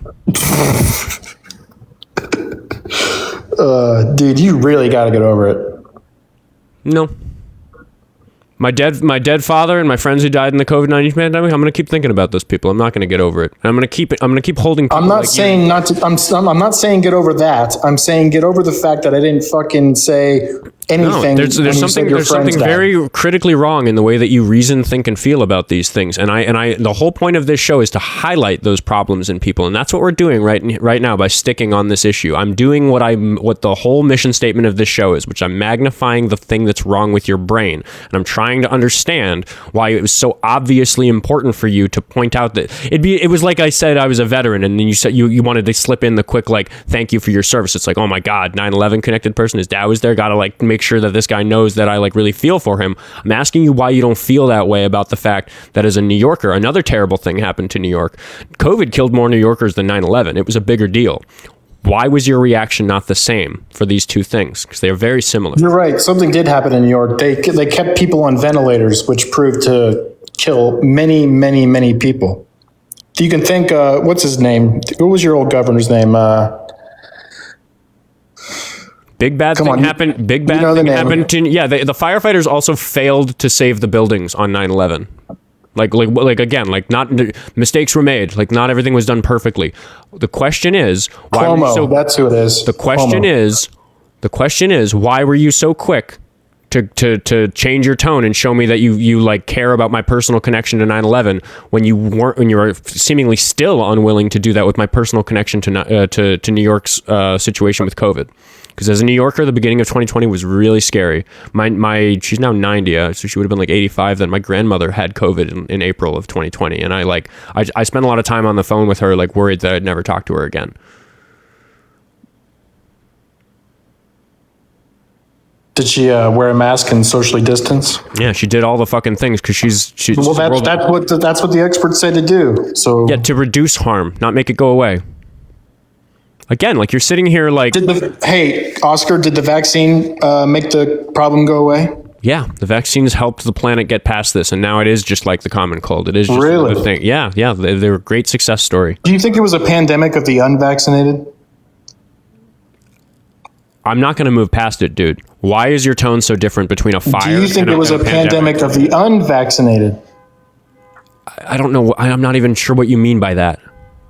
The pandemic was statistically worse for you. It was on every news channel, everywhere, right. for months. Yes, the pandemic We have a pandemic of the unvaccinated. Maybe on the news networks that you watch that use these like oversimplifications that misguide people into thinking and feeling about this the way that you do. I don't watch those news networks. I understand epidemiology and I understand the science behind vaccines because I happen to be like really hyper educated about STEM. It's like what my background's in. So anyway, I don't speak in fucking Fox News headlines. I just like actually understand what I'm talking about. I'm trying to understand why you feel so differently about 9/11 and COVID when not only did COVID kill more New Yorkers than 9/11, but it obviously... Are you really going to go back to that? Are you really going to go back to that? We're not going to move on until I understand what the difference is. Bro, get over it. Is that an argument? Like, why are you telling me to get over it? No, just go cry about it. End your live and go cry. No, dude, I'm here for it. I want to understand you. That's what the live is about.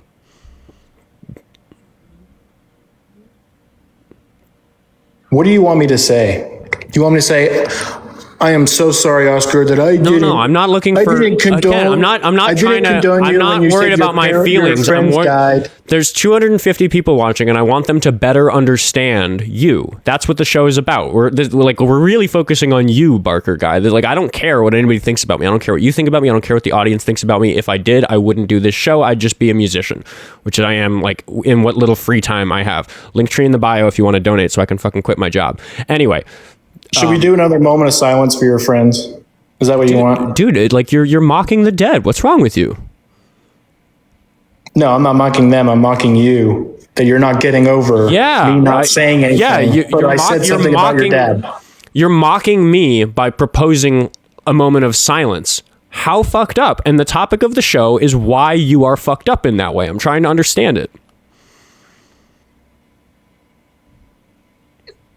Keep trying. I don't know. I'm going to keep trying. That's what I do. I sit here and I try all day to understand people like you. So do you want to talk about something of substance or do you just want to keep talking about your consider this matter to be of great substance. Well, I find it very boring and repetitive. Yeah, that happens a lot on this show when people repeatedly avoid the same difficult lines of questioning. But that's what I do. I hold people to it. I keep asking the difficult questions. I keep saying, like, Barker, just like be honest for a moment and tell us, do you understand why you had such a different, like, automatic reaction to these two topics, even though they're so similar on paper?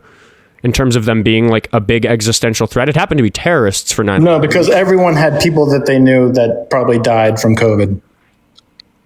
Yeah, that's why should you get any more sympathy? I'm not asking for more sympathy. I'm just asking for you to be sympathetic of the dead. And yes, you're right. Even more people are victims or connected to victims of COVID-19, and you still lack that sympathy. That's what we're trying to understand. Why do you have such sympathy for 9/11 victims? 9/11 was fucking nothing compared to COVID. You should, like, based on how you talk. Here's another way to ask this. Are you good? Here's another way to ask this. Based on how you talk about COVID, I find it surprising that you give a shit at all about 9/11 because 9/11 was a blip on the radar. It was nothing. It's 3,000 people once, like no big deal. dude, you said your dad died. Of course I would say I'm sorry for your loss. Well, okay, right. Yeah, but your reaction wasn't the same with COVID. Of course, why didn't you say you were sorry for my loss when I told you that I knew people who died in COVID? Oh my gosh. Guys, baby bottles in the chat for Oscar. It's not about me being upset about it. I'm just trying. Upset. And it's really not a good look. I've noticed something about you that's not a good look, which is the way that you react to these two topics. So I'm really zooming in on it. It's not about my feelings. It's not about what I care about. It's like, obviously I wouldn't be sitting here talking to somebody like yourself about my dead father if I was going to get my feelings hurt about it. I would have just kept that to myself. That's not what it is. I'm really just trying to understand you because it's people like you who call into this show, and I really just can't understand why you even care about 9/11 at all, given how you think about COVID. Because 9/11 was nothing compared to COVID.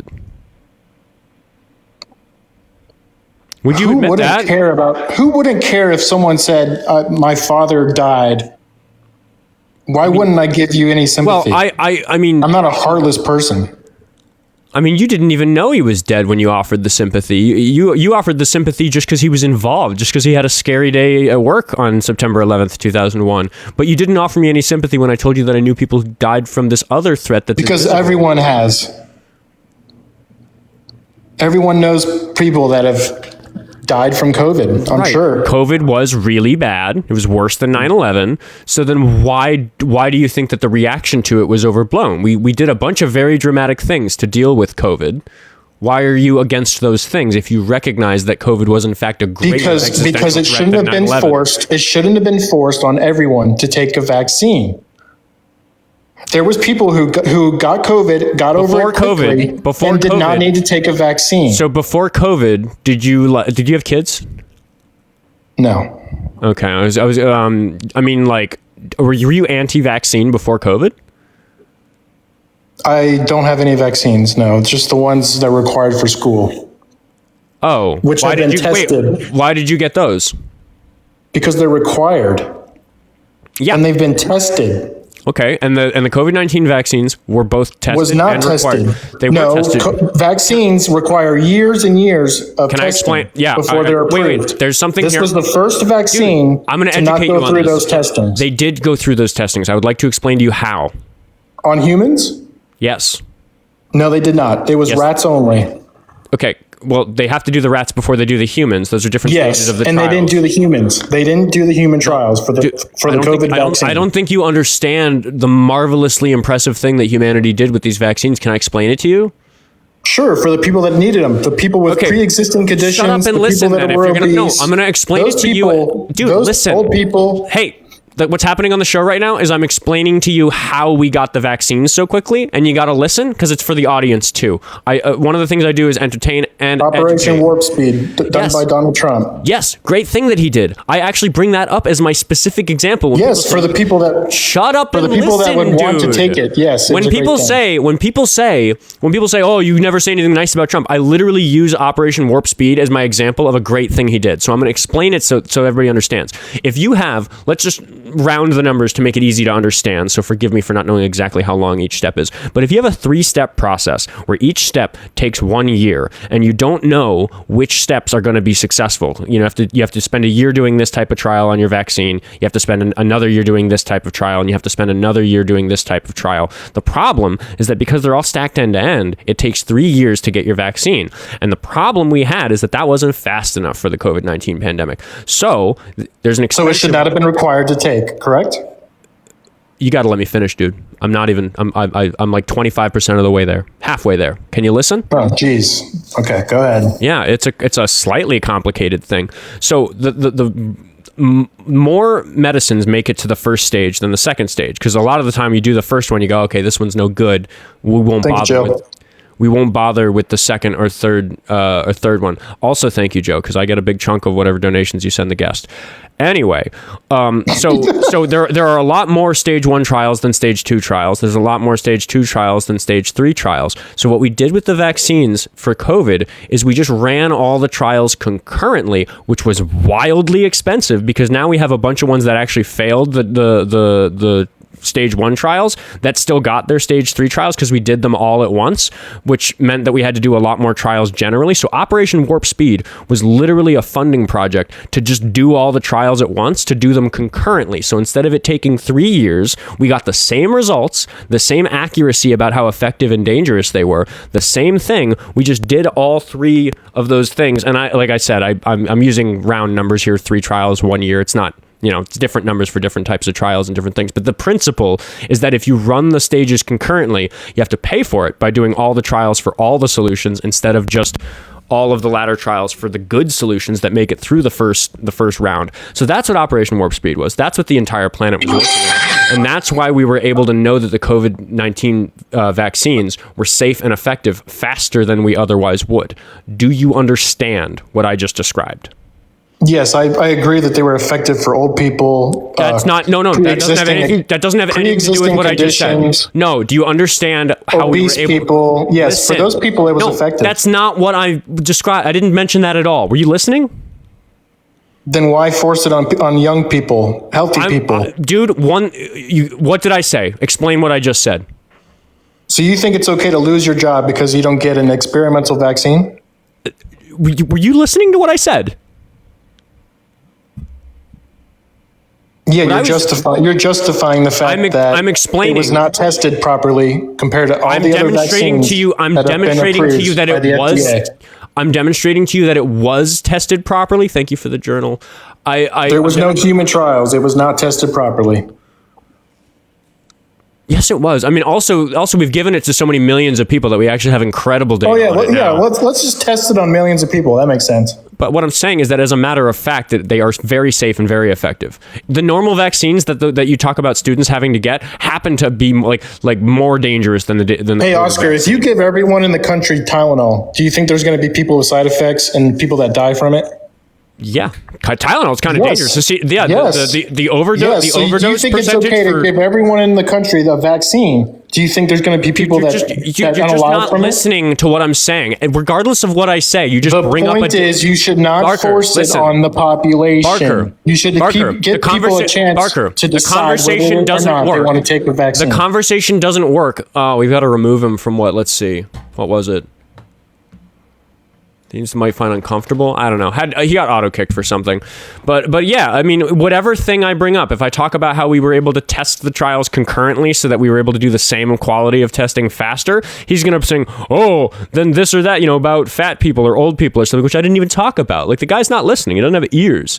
We're at 2 hours. I've got places to be, so we're going to end on a high note. And yeah, he's just lying. There were human trials, by the way. Like, I don't know. The guy speaks in misinformation headlines, and of course he got kicked for vax misinformation. But that's fine. I will just take a moment to give the post roll. If you made it all the way to the end here live on TikTok or in the VOD on YouTube, I would really appreciate it if you went to the link tree in my bio and followed me on the other platforms. That helps me for free. Doesn't cost you a dime.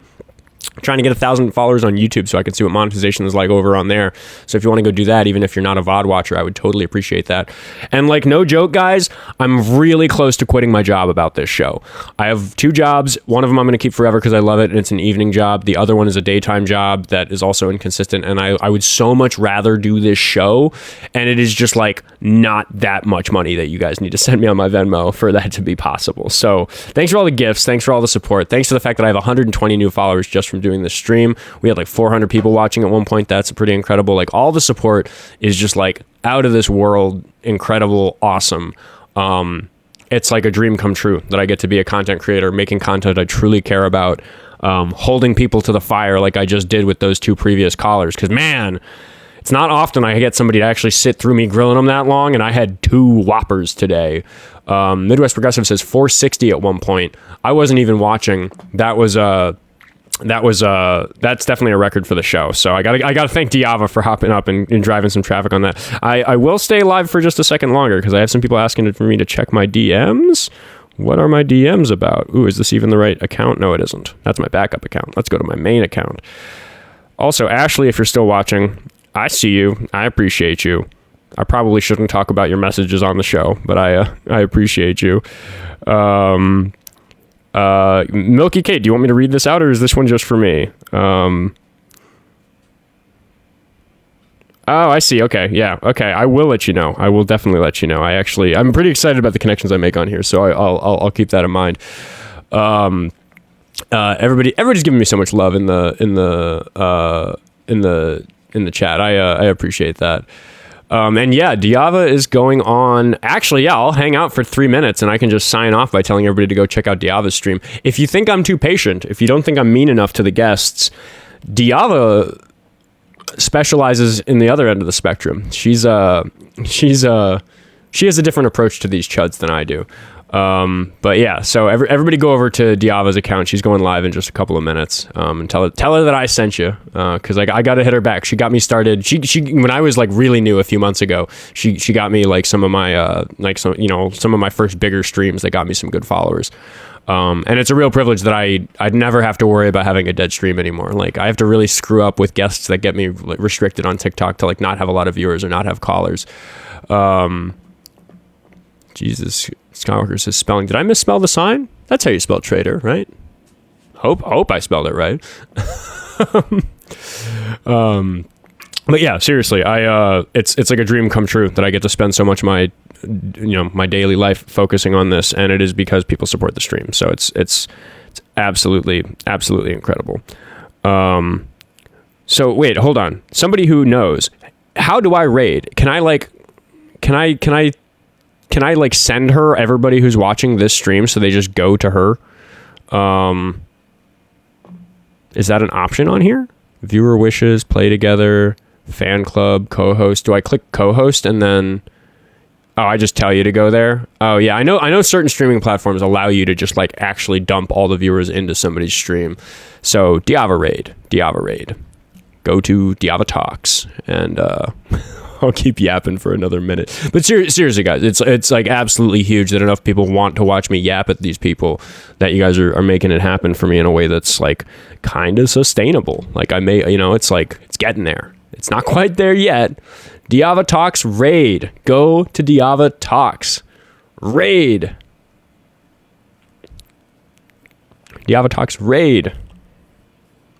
Am I triggering the algorithm by saying it? When can we hear your folk music? Soon. I'm working on some stuff. Got a gig tonight, actually. Got to get ready for that. But I'll see you guys tomorrow afternoon because I'm working also tomorrow in the morning.